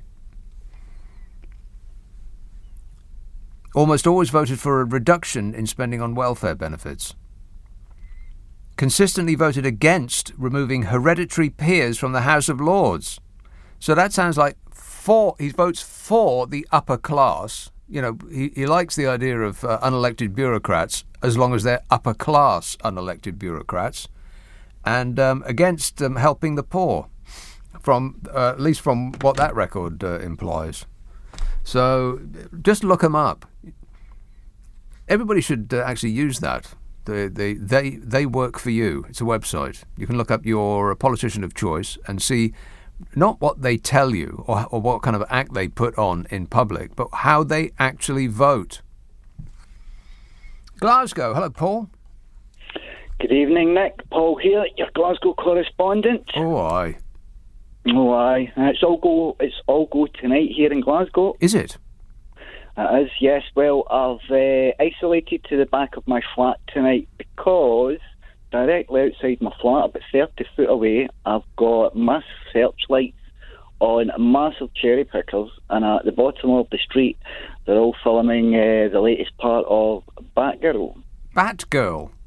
Yes, latest movie from Hollywood. Oh, God, another superhero film. It's been here a few weeks. It's been quite massive. They've taken over all the local shops, transformed them into American shops like Gotham and things like that. Oh, yeah? They're going to be here until March. So, blimey. Yes, it's incredible so how many trucks. How many trucks when the film company comes to town, they really do just take over, don't they? There's so many of them. This is a massive movie, mate. It's the biggest we've had here so far in Scotland. It is massive. They've taken over streets, traffic-wise, transformed all the shops into American shops, inside and out, not just sticking signs on them, filling them like Christmas shops. Why would they Christmas do that, market. though? That don't make no sense. Why would they come and film in a place? I mean, they could do that in America, surely. They've got American shops. I tell you what, they must be getting a massive tax break. They must do. Otherwise, why are they there? Very difficult to film in Glasgow, I would think. There must be some benefits coming their way. Well, it's a major part. It's the city centre where they're filming, and from what they've blocked off, you'll never see that again in a hurry. So as I say, they're here till March, so this is just the beginning. But as I say, outside my flat, if I was to go into the front of it just now, it's so bright. They did offer blackout material or earplugs. That's what they sent a letter offering, earplugs or blackout material. Really? I kid you not. Yes, I kid you not. But I didn't realise it was going to be as bright as what it is. Imagine massive searchlights on massive cherry pickers, 30 foot from your front window. Yeah, it's weird. It's weird. They film at night, but then light the night like it's day. Why don't they just film in the daytime? Yes. The film people just bemuse me. I just don't get them. And the amount of security, it's unreal. That's what I'm saying. The money thrown at this, and you can tell when there must be one or two of the stars on, shall we say. I don't know who's in it. You got all the people with mega long cameras, all holding up parts of the street, but no, massive from what I've been reading about it. But I just thought I'd phone in, give you a bit of that. Well, put on your tightest leather outfit there, Paul, and they might, cast you in an important role. You never know. Well, just before I go, on the subject you were talking about just before you brought myself in, that chap sounds like such a nice fella. From the rundown you were giving of all the things he was trying to change. Yeah, Rory Stewart, yeah. I mean, see, if I don't know how he feels about when you were to read something like that out, I would be quite shocked if I want to do all that bad stuff. It's just not right. I challenge you, Paul, find me a Conservative politician that did not vote in the exact same way. They're all the blooming same. I don't know why they are actually different people. Why don't they just construct a Conservative Party robot, and they can all just stand there in a line and nod to whatever the dear leader says. Yes, me too. Right. Well, if you let them know I'm acceptable to lie down, just let them kick me if it's any quicker to get it over and done with. I'll give them your address. Thanks a lot, Paul. 0345 6060 973. So they're they're filming Batgirl. They have totally run out of ideas in Hollywood, haven't they? Yes. Yeah. Although they're like I was speaking about to a caller some while ago, that new film called Don't Look Up is great. It really is. It sort of encapsulates where we are as the human race. I believe we're doomed. It's like a newer, smarter version of Idiocracy. I mean, Idiocracy is it used to be a comedy about the future, now it's a documentary about the present. Same kind of thing is Don't Look Up, but it's smarter and has more money spent on it. It's very good. Try it. You might like it. Let's have who's been waiting the longest? Yorkshire. Hiya, Mike. Hi, Nick. How are you? Great, mate. Good. Talking about they work for you, etc. I was talking to some people this afternoon, and they were saying that William Ragg, he's a bit of a character. He's an honest guy. He's standing up to Boris's corruption and all the rest of it. Mm-hmm. And I thought, yeah, it sort of seems that way. Seems sort of Dominic Grieve type character. So looked at they work for you. Voted to reduce central government funding of local government, voted against removing hereditary peers, voted for replacing Trident, voting against higher benefits for illness and disability. And I thought he's all the same, so I thought, this is a bit weird. So I had a look, and then he was advocating for a hard Brexit. So I thought, look a bit further. And he's connected to the ERG and the CRG. So I'm thinking, Steve Baker mob, they've put this guy up to have a go to see if they can destroy Boris, which is what they're all after. And I'm thinking, this is just a complete joke. They're supposed to be running the country. They're supposed to be working for us. Yeah. Yeah, well, if you believe that, then I have a bridge over the Thames I'd like to sell you. I think until the people get their head around the fact that years ago politicians had a bun fight at an election and those that won did the best for the country for a while, and then we had another bun fight. But what we've got now is you have a bun fight, somebody wins, and all policies are simply directed at getting them re-elected. It's nothing to do with the benefit of the country. Well, I like the multiple reports of Boris Johnson having cleared his diary to go and schmooze with the MPs that have been briefing against him. You know, we're in a period of great danger economically and physically, and he has cleared his diary to save himself. That's nice. He's worth every penny. All right, thanks, Mike. 0345 6060 973. Alexander texts, I don't know if it has been mentioned, but when was Boris supposed to have proclaimed "let the bodies pile high"? Was it during this lockdown party period of his? Yeah, maybe he was drunk. Booze. Joshua tweets, no matter what Boris does, he's here to stay. The man is bulletproof and he knows it. No, I don't think he does know it anymore. I think for the first time in his life he might be visited with the consequences of his actions. I'm up against a break. I'll talk to you in a minute, Jamie in Greenwich. Is that okay? No problem. What a very cooperative caller. Appreciate it. Thank you. Nick Abbott on LBC. Yeah! Dude! Greenwich, Jamie. Good evening, Nick. Yes, Jamie. I'm perplexed. Yes. I am perplexed at why it's only Sue Gray investigating Boris, because with the amount of dead cats that have been thrown on the table this week, I'm surprised the RSPCA don't get involved as well. She's not investigating Boris Johnson, she's investigating civil servants. She's going to leave him out of it.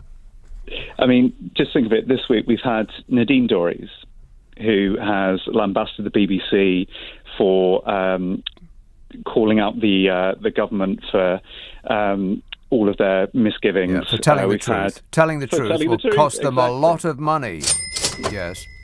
We've had the Royal Navy pushing migrants back into the water. Mm-hmm. We've had... Kill them all. Yes. We've had the House of Lords that have been voting down the Police Crime Commission Bill that Priti Patel has said was Labour partisanship, even though it was the fact that there was 18 amendments in there that they didn't put through the House of Commons beforehand. Right. And then to top it all off, just to sort of throw a spanner into the works to sort of obfuscate all of this that's going on with Boris, COVID is over. I don't know if you heard. Well, I've heard that they're pretending that it is. No masks, no COVID passports or anything. Yeah. But what the one thing that really perplexes me is that this all of this week it was even called Operation Red Meat, like it was some sort of trigger warning. That all of the newspaper articles this week for the Red Top readers, like the Union flag draped brigade, that the Queen is only sort of secondary to God. When you had that interviewer that had a chat to Boris on Tuesday, saying, how do you feel about misleading the Queen? Boris had this strange sort of 20 seconds of wheezing and struggling to breathe, like he had some sort of anaphylaxis to the truth. It's all just very perplexing. I followed the ministerial guidance at all times. I followed the ministerial guidance at all times. I followed the ministerial guidance at all times. Just wind him up and let him go. Yeah, just repeat the same thing. Exactly. Isn't it awful? Dreadful. Shocking. All right, thanks, Jamie. 0345 6060 973. Will says, presumably Christian Wakeford wrote a letter to the chairman of the 1922 committee. Will that letter now be annulled? I wonder if the chairman of the 1922 committee has written a letter to himself. I refer myself to myself. Dave tweets, what happens when the bodger gets the boot? Who are you going to talk about when he's gone? Just wondering. Are you kidding me? The catastrophic clown show will remain the same. It's either going to be Fishy Sunak, the well-known cashmere hoodie model, and full-time gazer into mirrors. Isn't he an absolute dream? Angular, tetchy humanoid Dominic Deckchair Raab. Affirmative. The Brains Trust. Or Priti Patel. I mean, which one of those wouldn't be funny? in a horrible way.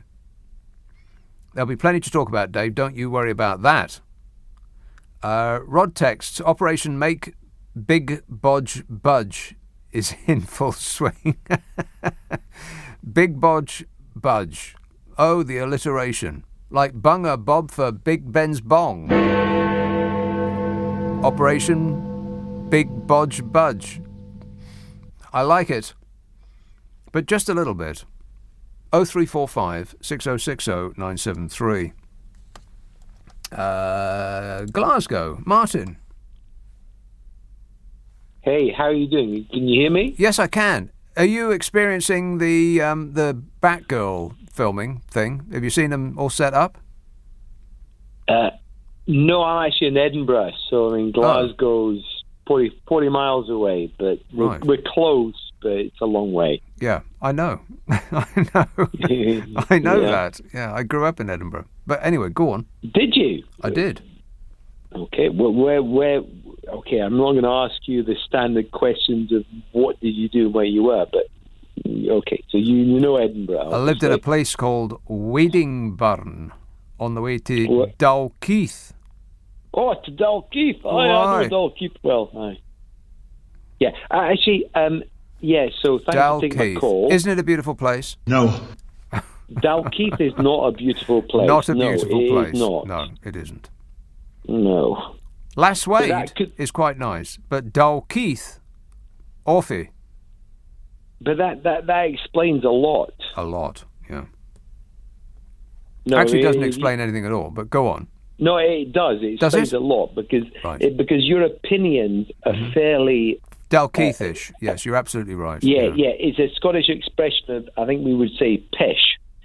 Now, I had one question for you, but I've actually changed it completely because you obviously are aware, but maybe your listeners are not, of the SNP MP who went down to Westminster, tested positive, drove through the things, and you slag off Rico Mogg. Recourse Mogg? Yeah. Are you all right? Well, I've had a couple of glasses of wine, so I'm struggling with my... Yeah. Okay, well, maybe call us back before you start drinking would be a good idea. I should have gone with my gut instincts. Always go with your gut instincts. Then I would have saved 5 minutes. Jane texts, at the rate this government is going, we will seriously be investigating emigrating to Canada. I'll see you at the airport, Jane. This says, so if misleading Parliament is a sackable offence, why is this odious lying man still in office? Well, which one? And Peter says, now Bodger's on the ropes and his comedy act is no longer working. We are seeing what he really is, a nasty piece of work who is prepared to ruin the careers of anyone rather than take responsibility himself. Correctamundo. Brisbane. Steve. Hello, Nick. How you going, mate? Yeah, good, thanks. That's the way. It's a bit early for drinking at this place at the moment. Oh, it's always... Not even 10 a.m. I know. It's 6 o'clock somewhere.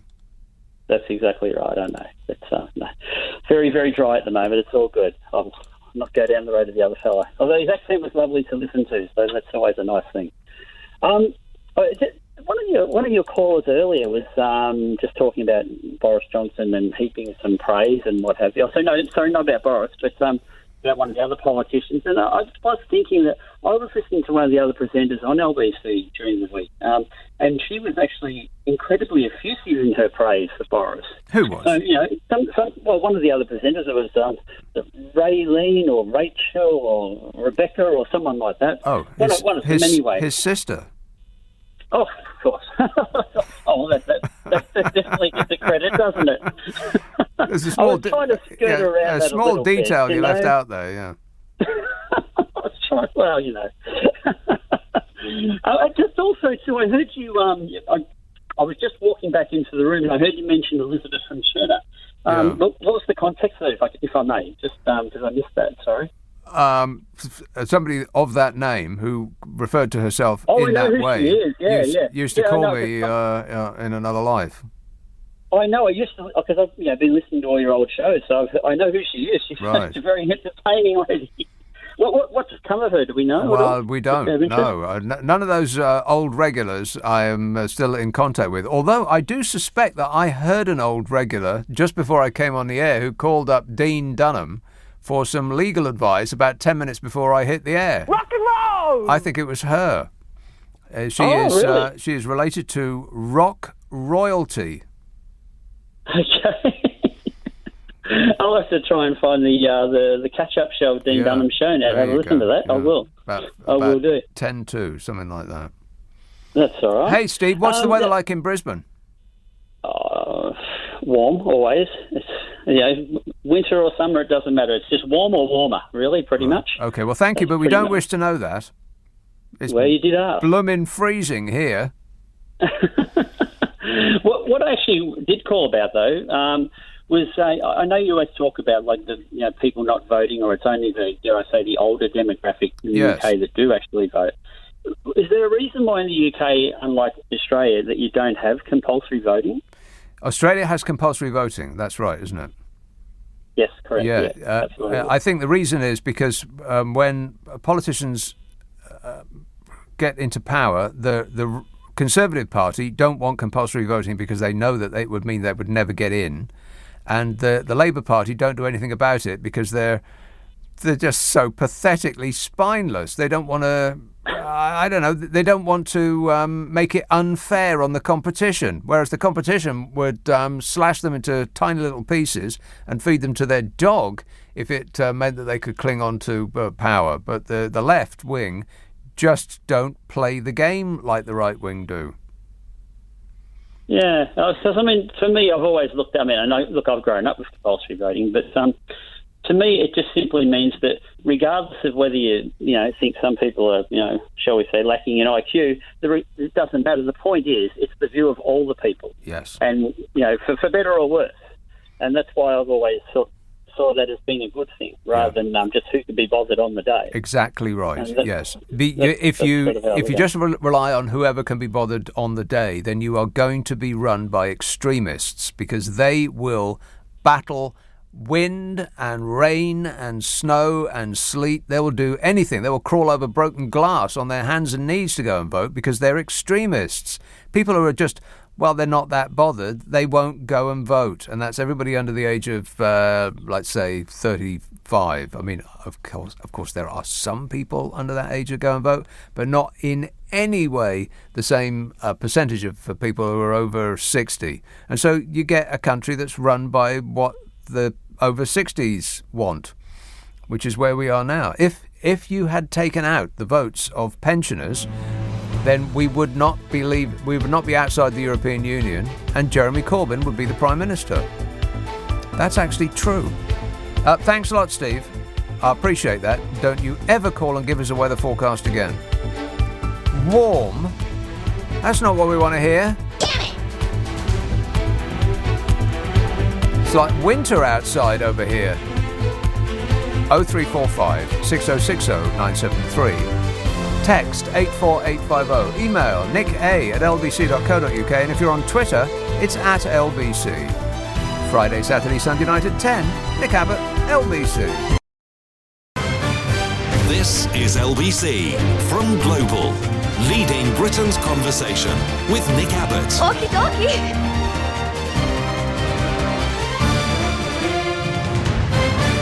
You've got a good, your mind is a little bit, three-dimensional. No, I do not know what you mean, hippie.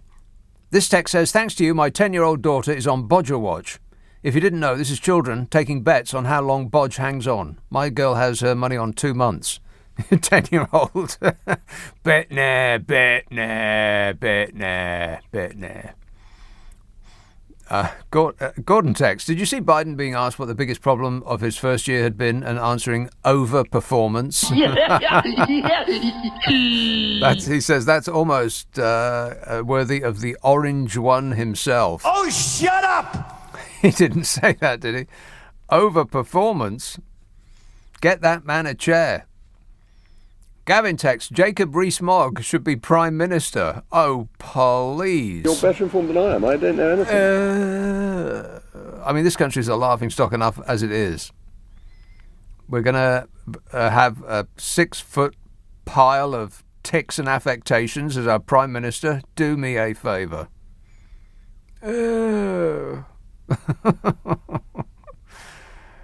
Rob says, when is the universal payment coming? And then only greedy people will work. Are you talking about the universal basic income? It's probably a very good idea. I mean, but it's never going to happen under a right-wing government because the Conservative Party base their principles on winner takes all. But they only do that because they've already won. That's why they make the rules like that. Universal basic income. I think its time has probably come. It's probably a good idea, but they're never going to do it, so forget it. I mean, they're trying to take food away from starving children. You think they're going to dole out £1,000 a month just so that you can pay your heating bills? No. Of course not. Brendan in Belfast. Hello, Brendan. Oh, hello, Nick. Thank you very much for taking my call. Brendan.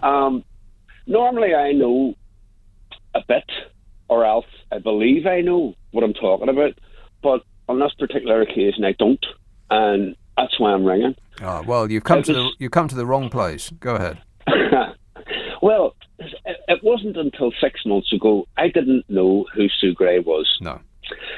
I'd never heard of her. Didn't have a public profile. There was nothing about her. But she's been based here in Northern Ireland for the last 10 or 15 years, and I didn't know. No one knew this until one of the local Sunday papers 6 months ago said it's the woman with the most power in Northern Ireland who no one knows. And they did a brief profile of her and said that she was one of the leaders of MI5 and MI6, and Sue Gray then replied and said, well, if I'm a spy, then I'm not very good at it, if you know about it. So, which was a brilliant answer, you know. Well, it's a bit weird. I mean, she's not an actual spy. If she's head of MI5 or 6, whichever it was, then she's not an actual spy. She's a politician. Yeah. I mean, she's not undercover. Yeah, no, but there was no photographs of Sue until 2 years ago. There were no public photographs allowed of her. Now, here's the thing, but that's not important. The thing is, she was pulled out of here to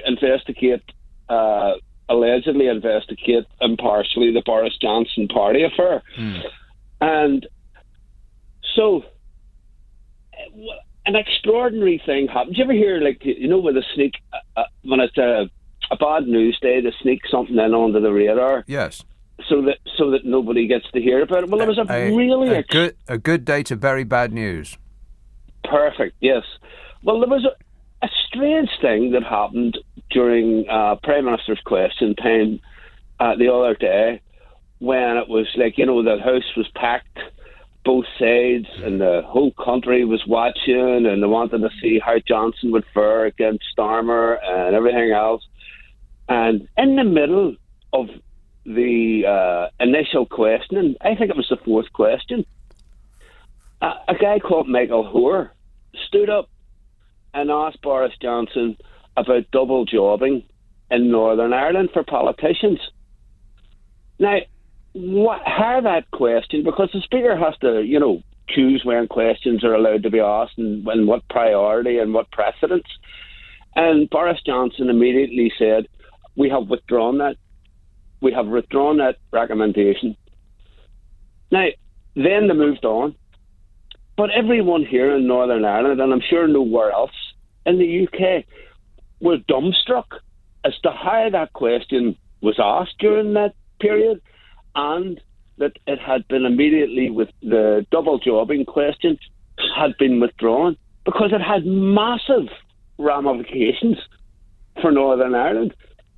There was a deal with the DUP and the Tory government whereby Westminster MPs from the DUP were going to be allowed, according to Johnson, to both hold a seat in Westminster and hold office here, which was 2 jobs. And all the parties, except for the DUP, were against it. And then that question just came up in the middle of Prime Minister's question time about Partygate, and it was just dismissed afterwards, whereas everybody here has been left shell-shocked. Right. Number one, how was the question slipped in there?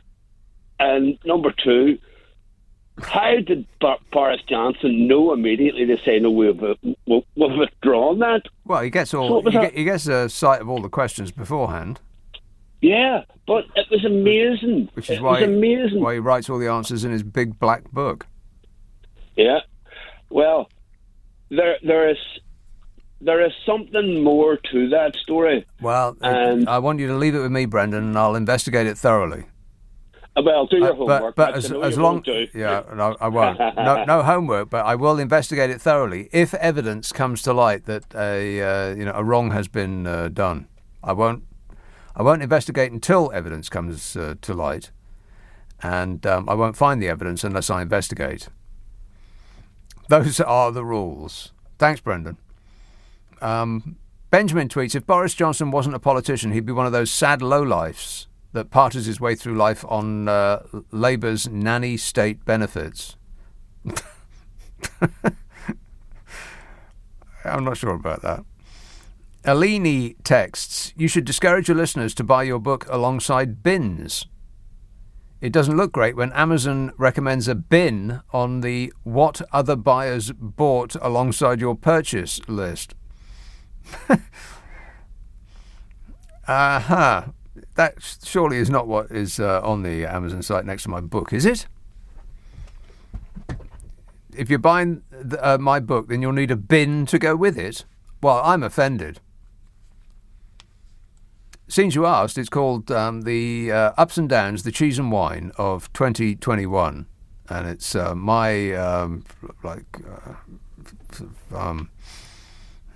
it's the tale of the year, month by month, as written while it was happening, with the A to Z on the back of it.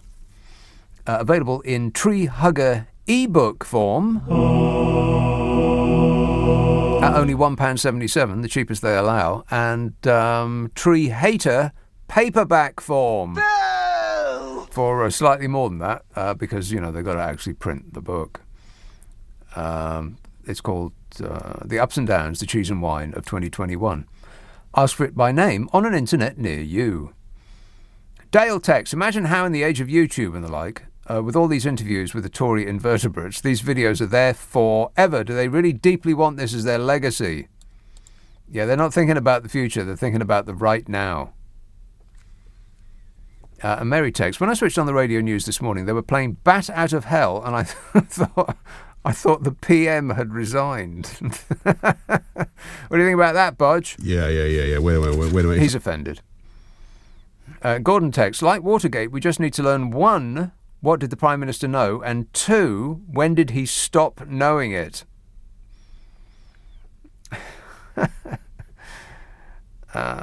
And Pat says, I wonder if it works like the film Beetlejuice, where if you say Sue Gray 3 times, she will appear. If so, can we expect to see plenty of her this week? I wish I'd thought to fill a suitcase. I could do with one just about now, says Pat. The contents of your average suitcase. Booze. Want some right now. Yeah, I think that if the politicians say Sue Gray 3 times, then journalists disappear. I think that's the plan. They're trying to hypnotise us by just saying the same thing over and over and over again. Look deeply into my eyes. Sue Gray, Sue Gray, Sue Gray. You are feeling very sleepy. 0345 6060 973. Oh, I should tell you that I do a podcast with Carol McGiffin. Oh, right, yeah. We've just done our 100th episode. Oh, right, yeah. And it's got on the back of it the best of the 100 episodes so far, which are, I think you'll find, a right laugh. I mean, seriously, eye-wateringly funny.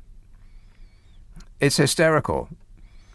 Because I read out the idea of the podcast is some people send us problems and we try our very best to solve them, usually with little effect. But it is funny. And there was one problem that came in. I read it out, and me and Carol were just in absolute hysterics. I mean, we just like lost it for a little while there. It was just brilliant.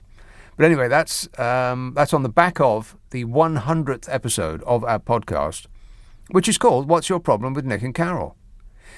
If you want us to have a bash at your issue, send it to the following address: nickandcarol@global.com. That's NICKANDCAROL @global.com. And prepare for total satisfaction. And ask for that podcast on an internet near you by name. What's Your Problem with Nick and Carol? This is LBC with Nick Abbott. You're joking. No joke. Josie, Jose, don't know. Difficult to tell.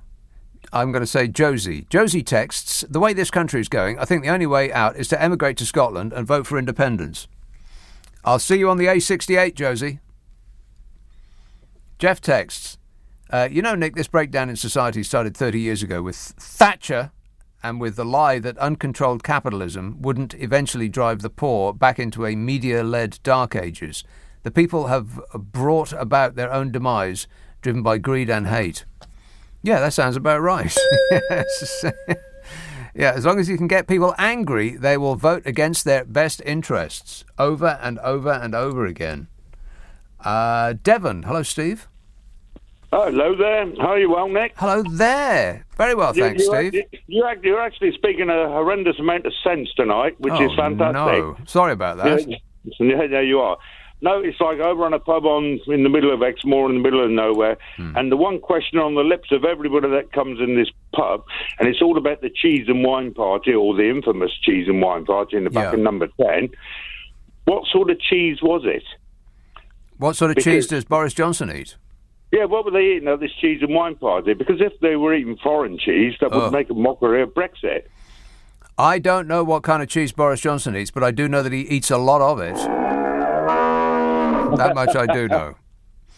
Yes, no, it's a serious question. It's like, I think we should need to find out what sort of cheese it was. Well, Steve, when people come to your pub, I bet the first question on their mind is, given that you are in the middle of nowhere, is how can they sample your wares, by which I mean booze, and then drive away? Well, they've all got these driverless cars. They've been around for a long time on Exmoor. Driverless cars. What are you talking about? Horses? They get on their horses? No, they're all driverless cars. No, all my customers are very sensible. I always wondered about that with like pubs in the middle of nowhere. It's like the only way to get there is in a car, and that's the last thing that you want to be doing, driving a car, when you've actually sampled what's available in a pub. Well, not really. I mean, it's like I said, they're all sensible. They normally come up with somebody that drinks orange juice and drives them home, or they all come in one car and there's always one sensible person. People are actually quite sensible if you leave them to their own devices. I mean, there is no accident records around here because it doesn't happen. People are genuinely sensible when they come here. I mean, your co-presenter, Rachel, she comes in here all the bloody time. Is that a fact? No, definitely a fact. They only live 10 miles away, just over the hill. When it's like Rachel and Ivo, her husband, they come here quite a lot. I did not know that. Right. Okay. No. Well, thanks for the good news. Cheers, Steve. No. 0345 6060 973. Yeah, I always wondered about that. I very much doubt that people are sensible. I mean, you've met people. Do they seem sensible to you? No. And I think it used to be acceptable. You go to a pub and have, well, come on, I've only had 4 pints. I'm fine to drive. And they'd be weaving in and out of little country lanes, which is one of the reasons I hate driving down country lanes. Just absolutely hate it. Anything that's not as wide as the M1 seems like a danger to me. But those country lanes are the worst, because the locals, they do drive like they're drunk all the time. They drive around blind bends and assume that because the last time they drove around that bend there was no car around it, that this time it won't be there won't be a car around it either. As though previous experience has anything to do with it. Why do people in the countryside drive like such nutters? No offence. Maybe it's because they're drunk. Possibly. Maybe it's because they're high on cow fumes. Oh, the smell of it. Ooh. John emails, I used to drive through Whitehall during lockdown. Many times I would spot a podgy man in a toga handing out flyers. Clearly, Bodger has been using the Downing Street basement for club nights. How else to pay for all that crazy gold-plated furnishings? Going mental! Flyers. Do people still do that? I guess they do. So long since I went to a club. But you used to come out and there'd be all sorts of flyers. Dodd emails. Did you know that Sue Gray is an anagram of sugary? No, I did not know that, Dodd. But that is valuable information. Thanks for that. Manchester. Hello, Steve. Hello there, Nick. I wasn't waiting. That's fantastic. Happy Friday. Happy Friday to you.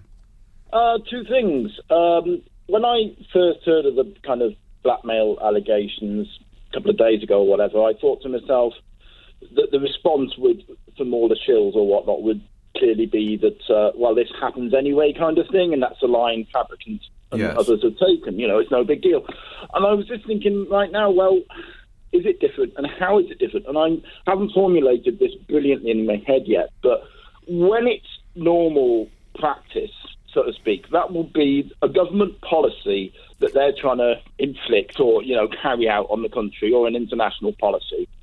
And, you know, they may bribe and cajole and blackmail, etc., to achieve a government policy. But I think when it's something that's actually internal, like a vote of confidence, I do think that's different. I'm not saying it's better or worse, but it is categorically different and is a bit more mafioso, actually. So, and that might be too subtle a point for folk to get, but I think I get it. If a government is voted in based on what they say they're going to do, and they try to do it, and some MPs are a bit resistant, then it seems to be acceptable, perhaps, that they would persuade those recalcitrant MPs to vote along with the government, because it's what the people are supposed to have wanted. Yeah. But if they're just trying to save their own skin, then people don't want that. In fact, more people than not want Boris Johnson to leave. So they're now acting deliberately against the wishes of the majority of the population. They've got a very difficult job to figure out when to ditch him, haven't they? Because, well, there's the timing of the internal party calendar that usually revolves around conference time. If they ditch him too soon, it means it's too long for his replacement to kind of, you know, the honeymoon will wear off. Yeah, exactly. We'll get used to them, and we'll see what they're like and make a judgment on them, rather than, oh, thank God he's gone. Exactly. And I don't think, I mean, the favourite Sunak, I can see his initial appeal being very thin for all sorts of reasons I won't get into. But if they leave it too late, then that's not long enough to kind of bed in, you know. So it's a really tricky thing they got going on there. Well, what they say is that the local elections in May is you know, that will be the deciding moment. That annoys me. I'll tell you why that annoys me, and I know it's inevitable, but it annoys me because local democracy should be more than a glorified opinion poll. You know what I mean? I think it's a revolting insult to local democracy, such as it even exists. You know what I mean? People should make a differentiation between who they vote locally and who they vote for nationally, but they don't. They any more than they vote for their local MP rather than the leader of the party that they want to lead the country. Well, yeah, seeing as we've got first past the post, you may as well actually vote for the person. It always annoys me when people say, oh, I'm not voting for Corbyn. Well, of course you're not. You don't live in Islington, you know? Yes, that's right. Hardly anyone votes for Johnson or Corbyn or whoever else it might be. You know, and all these But things they actually do, though. I mean, they're not technically, but they actually do. Technically being like factually, you know. But I mean, when you go to the voting booth, you don't vote for most people don't vote for their local MP. They wouldn't know the name of them. They wouldn't recognise them if they tripped over them in the street. They vote for the leader of the party that they want to be the winners. And that's a failing, isn't it? That's a failing that we don't know who these. I'm not saying it's their fault or our fault. It's a collective failing within democratic responsibility, and unfortunately belief and even faith in democracy is going downhill everywhere in the world, apparently, apart from one region, which is sub-Saharan Africa, which happens to be the place with the least internet access. I've got a second point. Yes. So going back, you'll be aware we've had this, what my dear old mum with Alzheimer's calls, there's been this funny bug going around. And they dropped the most of the measures, haven't they, in the last couple of days for whatever reason. We know. Well, we know what the reason is. Yeah, it was untenable for him to have measures, but for good or ill, they've dropped the measures. Now, I'm interested to know what people are going to say who, for the last 2 years, have been telling us that this was, in some cases, literally the road to Auschwitz, right? Not literally, but they were using their George Orwell memes. They'd never read Orwell in their lives, and they were using comparisons to the Nazis quite freely. Yeah, for years. Don't worry.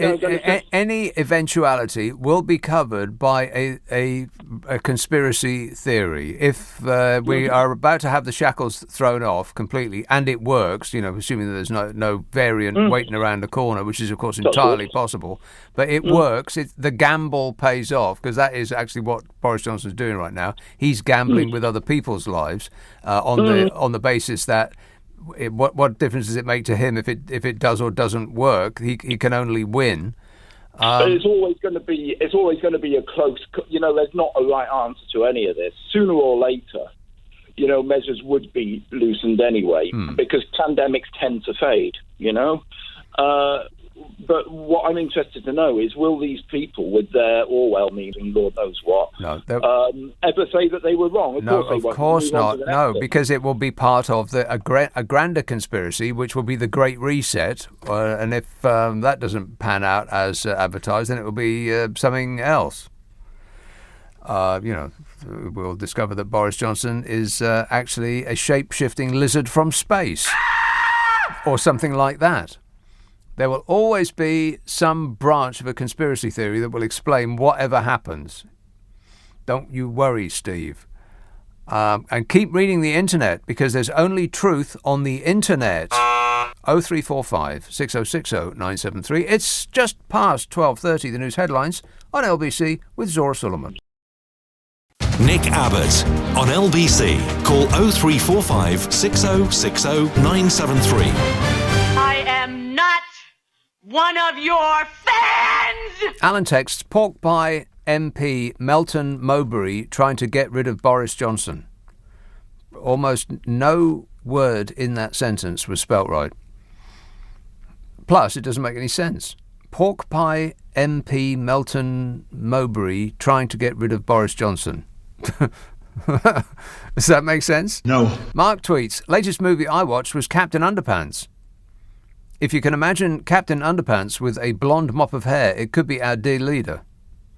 There's a film called Captain Underpants? I don't believe you. And Edward texts, Michael Fabricant is a creepy version of Boris Johnson. What is it with his hair? I mean, I know that weird hair is having a moment. Oh, shut up! But that's the weirdest hair I've ever seen in my life. I mean, it looks like it's made of cardboard. It looks like it came in a can. Michael Fabricant's hair. Is it real? Or is it supposed to be a comically bad wig? Or is that his real hair with an enormous amount of product in it? You don't need to put all of that product in your hair. You just don't. And I can't imagine what the product is, but like super glue. I've never seen anything like it. It's just really confusing to me. You can't listen to a word that he says, Michael Fabricant, because you're too busy gawping at his hair or whatever that is that's sitting on top of his head. In fact, it doesn't seem to actually touch his head. It seems to hover over it like a drone.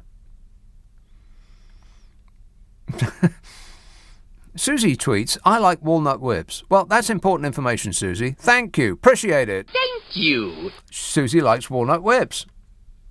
That's exactly the sort of information that we require on this show. Idris Elba as James Bond. It's a no from me. No. He's too old. He's like 50 years old. You can't start your Bond franchise at the age of 50. I mean, I don't know how old Roger Moore was when he started his thing. Probably there or thereabouts. But that was then. This is now. Daniel Craig's brought it right up to date. No Bond previously to Daniel Craig looked like they could actually kill you. Now it's important that they look like they could actually kill you, rather than, just look good in a dinner jacket. And, I don't know, a 50-year-old, like leaping across rooftops and... No. And they wouldn't have mentioned his name, Barbara Broccoli, if they'd actually decided on it being him. So it's going to be somebody else. Of course, I don't have any idea what I'm talking about on this or any other issue, but I very much doubt. I mean, not in my memory did they ever say about who's going to be the next James Bond. Oh, yeah, we're thinking about him, and then it was that person. They're very, very quiet about it. So it's going to be a surprise. And it ain't going to be Idris Elba. Too old. 50 years old. You can't play James Bond starting at 50 because they want you to do 4 films. 4 films takes 10 years. He'll be 60 by the time he's over. No, too old. Derby. Hello, Brent. Good evening. Brent. I have to disagree about. I think Sean Connery could have done you some damage. The guy was a bodybuilder in his early years, to be honest. No, not really. He never looked like he was capable of killing people to me. Well, I suppose Roger Moore's eyebrows could have done some damage yes, as well. Yes, they could, yes. If he deployed the eyebrows, then you're in big trouble. They were good. Just thought I'd let you know about the expenses. Have you seen the expenses from MPs that Taxpayers Alliance have done some investigating into? No. And they've turned up £132 million of expenses this year, which is up on previous years.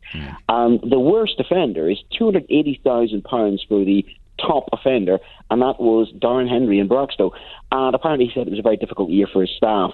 Now, this is the same MP who said in 2019 in Hustings that people who go to food banks just need to budget better. Yeah. Well, their staff budget is about £280,000 each. They all get that. What is really alarming is that despite the rules being that they're not allowed to employ family members anymore, if they had employed family members before the rules changed, they can still do that. And so an enormous number of our MPs are actually employing their wives or husbands or sons or daughters or girlfriends and boyfriends to be their, in inverted commas, researcher, for which they shower them with our money, keeping it in the family. Oh, nepotism. I mean, that's what I think Mr. Trump was doing as well. They wouldn't do that, would they?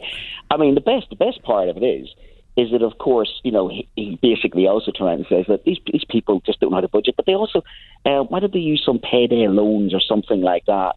And you were talking earlier on about some of the MPs, automatons. Look at the voting record, and every time votes for the government. And he replaced, obviously, Anna Soubry, who was ousted because, well, she had a bit of mind of her own. Yes. And not that I'm the biggest fan, but, she might have done her own thing on some occasions and expressed an opinion that deviated from the norm. So we have an MP who basically does what he's told and is racking up £280,000 of expenses and literally tells poor people they don't know how to budget in ironic sense.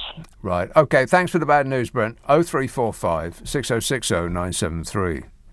Yeah, if you think that the MP's expenses is not an issue anymore, that we've dealt with that, then I have a genuine made-in-China Rolex watch I'd like to sell you. James texts, if Sue Gray's report concludes that civil servants were at fault for the parties, who allowed those unelected bureaucrats to have so much power? I thought we'd taken back control, says James. Jeff says, Kinnock once said on his defeat, I warn you not to be ordinary. I warn you not to be young. I warn you not to fall ill. I warn you not to get old. Don't get sick, don't grow old, and don't end up poor. Maybe he was right. He was completely correct in every respect. Particularly about the getting ill and getting old part. Despite the fact that the old are the ones that are responsible for this government being in position. Thank you, old people. How's this government working out for you? Fabulous. Croydon. Hello, Phil. Hello, Nick. Phil. Right. First thing, Taron Egerton for the new James Bond. Taron Egerton. Who's that? He played Elton John, and he was also in Kingsman. No. No, okay. Right, second thing. Too soft and podgy. Does not look like a killer. I'll tell you who it should be. It should be that bloke out of that film Starred Up. You know Starred Up? I can never remember his name. It's a film about a bloke who goes into prison because he killed somebody. That's what you get when you're starred up, I think. Well, you know, I'm all up with the prison lingo, me. Yeah, down with the kids. Exactly. And right, I can never remember his name, but it should be him because he looks like a right hooligan. Okay, well, I don't know who you're on about. Second thing, pork pie. Melton Mowbray. Jack O'Connell, says my glamorous assistant next door. That's probably totally right. Jack O'Connell. Jack O'Connell. Yeah, well, the pork pie gate comes from Melton Mowbray. Right. The MP for Melton Mowbray, one of the backbenchers, started the letters going in the 1922 committee to get Boris Johnson out. Yes, I know. You didn't know that. You didn't. You couldn't decipher a text message earlier on. Well, because it didn't make any sense. I know what the pork pie plot is, but that text message didn't make any sense. I'll go to bed now, Nick. Okay. Ta-ta. He's going to bed. Going up to bed. Bye-bye. Nice to talk to you. He was contributing. Being helpful. Thank you. Appreciate it. Nick texts 34 billion pounds for an app that didn't work. Why no refund under the Sale of Goods Act or a broken contract, says Nick. Well, we don't know where it went. It's mystifying. How can you lose that much money? Unless they didn't lose it. Oh, well, somebody's got it all right. Don't you worry about that. James texts, I just noticed the 1922 committee is 100 years old. 100 years old! Happy birthday to the committee. The Queen will have to send a letter in too. Yes, she'll be furious. Yeah, Jack O'Connell. I've been saying this for ages. Are you listening, Barbara Broccoli? No. No, not listening. Jack O'Connell should be the new James Bond because he looks hooliganish, which is what's required for the role now. I mean, previous to Daniel Craig taking over, and everyone was appalled. Do you remember when Daniel Craig took over? Because I think he used to be blonde, didn't he? People said, oh my God, we can't have a blonde James Bond. What is the world coming to? It's the worst thing we've ever heard, said people. But that seemed to work out all right. And you need to be a certain age to go I mean, they want 4 films out of you, so that'll take at least 10, let's say 12 years. So you can't be 50 when you start, because otherwise you'll be in a Zimmer frame by the time you've got your last film going. You need to do some of the stunts yourself, and you need to look like a hooligan, which I think is what, the actual original James Bond was supposed to be. It's a bit, he's a killer. So it should be him, but his name never comes up, which might indicate that it's going to be him. Because they spray all these names around. And we've been through this so many times. And everybody's on the edge of their seats keen to find out who it's going to be. And everyone's got their favourite idea. But the name of the person who gets it is never mentioned beforehand. It's the people who are mentioned beforehand who are, they're a distraction to put us off the scent so that it's a surprise, so it becomes worldwide news. Because if everybody knew who it was going to be beforehand, before the big reveal, the big announcement, then we'd be like, oh, yeah, okay. Yeah, we knew that. No big deal. It's going to be somebody completely out of left field, and I've been saying it forever that it should be Jack O'Connell. Ricky tweets, did you see PMQs when Ian Blackford was talking about the 150,000 dead and Boris Johnson did the look of a naughty school kid sat at the back of the classroom? Yes, I did. And Ian Blackford blew his top. Mind you, he always looks like he's blowing his top. He always looks like he's about to explode out of his suit. He's so furious. But quite right too. Yeah, Boris Johnson's just kind of like, oh, yeah, like doing his head thing and it's like grinning away like a naughty schoolboy. Oh, yeah. Like that. God. What an absolute shower we got running this country.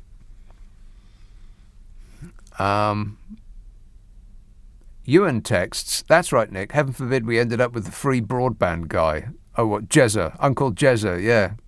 Chaos with Uncle Jezza. And for the moment, finally, Cudlip texts, why do people vote in people that are going to make our lives more miserable? But I don't know. I think it's this masochistic streak that runs through us. It's as wide as the M1. We love a bit of it. Thank you, sir. May I have another? This is LBC with Nick Abbott. Call 0345 6060 973. Tweet at LBC. Text 84850. Come on, we're running late! Nick texts in relation to some confusement that I was under some while ago. Somebody texted in and said that somebody called James O'Brien's show and was talking about an indoor coat, and I didn't know what that meant. Nick explains indoor coat is due to fuel poverty. It was heartbreaking. And on that same subject, Dave texts, indoor coats are a new fashion item for people who can't afford to put the heating on. Well, I've got an indoor coat. It's called a house coat. Used to be a thing. It's like, it's not like, it is a dressing gown made of wool. Cosy and warm. It's like walking around in a blanket. I love it. Not to, to suggest that this isn't a serious issue, but it's. I certainly recommend it. Darryl says, if you can't stomach any of the cabinet as our next dear leader, there's plenty of backbenchers to choose from. Prime Minister Francois has a certain ring to it. Well, he wasn't trained to lose. We know that. Blackpool. Hello, Daniel. Hello, Nick. Can I share something with you? Yes, please. Okay, Paul MP Maynard, he's our MP in Blackpool. Oh, yeah. So I wrote to him, and I kept it simple. I says to him, if I write to... I'll start again. Why haven't you written to the 1922 committee in order to bring down the Prime Minister? All right, so let's just recap. So your local MP... which is Paul Maynard. Right, so you wrote him to ask why he hasn't instigated a movement to unseat the Bodge. To put it correctly, I wrote to him and said, have you? And if you have you, and if you haven't, why not? Right. So he said that he said that it would be better in our interests not to have a call for a leadership election and stuff because they need to get on with the job they're doing. Oh, God. So I replied. And I sent off a little thing. And he replied back to me. And do you know what he said? What? He said that he feels that since the Barnard Castle situation, that Boris Johnson is literally on a twig and he's going further along the twig until it snaps. And that's him as a Conservative MP. He feels that Boris Johnson is going along this twig that's eventually going to snap. But that doesn't fit with what you said that his answer was initially. I mean, maybe we shouldn't be disclosing personal correspondence between you and him. But no, let me just explain. When I sent that, it was just one paragraph. Have you written to the 1922 committee? And he said no. No, he wants to get on with the job. Yes. Yeah. The job in hand. He put in his exact words. So then I replied, and I can't remember what I wrote, but he replied and something said about twigs. Yeah. Well, basically, as long as Boris Johnson is on this twig, eventually it will snap. Well, I would think so. Yeah, I mean, it would have to be a pretty sturdy branch not to snap under the weight of the bodger. Well, exactly. But the thing is, why hasn't he written that letter if he thinks it's going to snap anyway? I don't know, Daniel, and that's probably it. The reason why he doesn't want to put himself out there, perhaps. Because if Bodger's going to fall anyway, why put himself in the firing line? But thanks for your efforts in that regard, Daniel. The nation appreciates it. Thank you. I thought about writing to my MP because I previously had. I mean, I didn't vote for him or the party that he represents. But I thought, well, he's probably a decent-ish sort of person. He emails me all the blooming time, telling me all of the things that he's been, doing, and all of the issues that concern him. And I thought, well, okay, so you want to save the pool and you want to stop ordinary houses becoming giant blocks of flats on little residential roads, and yeah, okay. But then I saw him on TV defending the indefensible bodge. And I thought, maybe you're just one of those nodding dogs, like an automaton that's just been programmed to repeat the line from the regime, like a robot. Affirmative. And I thought, now I'm disappointed. I'm not angry, I'm just disappointed. And so I thought I'll write you a letter and ask you why you haven't, why you are defending the indefensible bodge. But then I thought, what's the point? What's the point? All I'll do is put myself in their crosshairs. I mean, hopefully no one's listening to this right now. I don't want to put myself out there because, I'll get set upon and sent to jail for 51 weeks for causing a disturbance or something. I don't know. Writing an unwanted letter. 51 weeks in jail for you, sunshine. So I thought, forget it. What's the point? Just wasting my time. So I didn't. But whenever he comes on TV, I'm going to give him a stern look. That'll teach him. Julius texts, I have to inform you that Paradise by the Dashboard Light was, of course, produced by the excellent Todd Rundgren, who also played guitar. Curiously, although Jim Steinman wrote that track, he was not the pianist on this occasion. Roy Bittan of Springsteen's E Street Band took the seat there. In regards further production, a John Jansen mix was the one that made it onto the album. In these days of fake news and half-truths, I thought you'd want the full facts here, says Julius. Well, now we're all up to date. John says, looks like we're going to have to trust the 1922 committee to do the right thing. Good grief. Yes. Yeah, we're putting the future of this nation into the hands of those old buffers. We're doomed. Pete says, as someone said the other day, the three faces now representing the UK to the rest of the world are Boris Johnson, Jacob Rees-Mogg and Prince Andrew. We've become a laughingstock to most of the rest of the planet. Yeah, we seriously need Donald Trump to take over as the President of the United States of America again so they can be the laughingstock of the world. Oh, shut up! I mean, it can't happen soon enough. I can be more presidential than anybody. Raf text, did you see the report that a group of billionaires were saying that they should pay more tax to help the poor? What enlightened government is willing to take up this offer, I wonder? Yeah, there isn't one. Because because one billionaire donating money to a political party based on them not doing anything about that will outrank a group of billionaires offering to pay more. But it was pretty extraordinary. But they've suggested things like that before, and absolutely nothing comes of it. I mean, Warren Buffett said it's outrageous that I pay more tax than my secretary. No, the other way around, that my secretary pays more tax than I do. You know, Warren Buffett, the bazillionaire. And did anybody pay any attention to that? No, of course not. I mean, they're not going to offer it. They're not just going to write a cheque.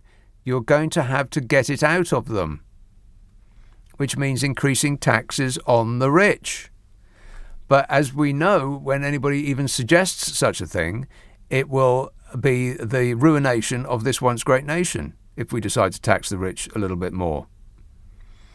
So say the rich. And as they're the ones that are donating to the regime, then they get what they paid for, worth every penny. Her Majesty's government.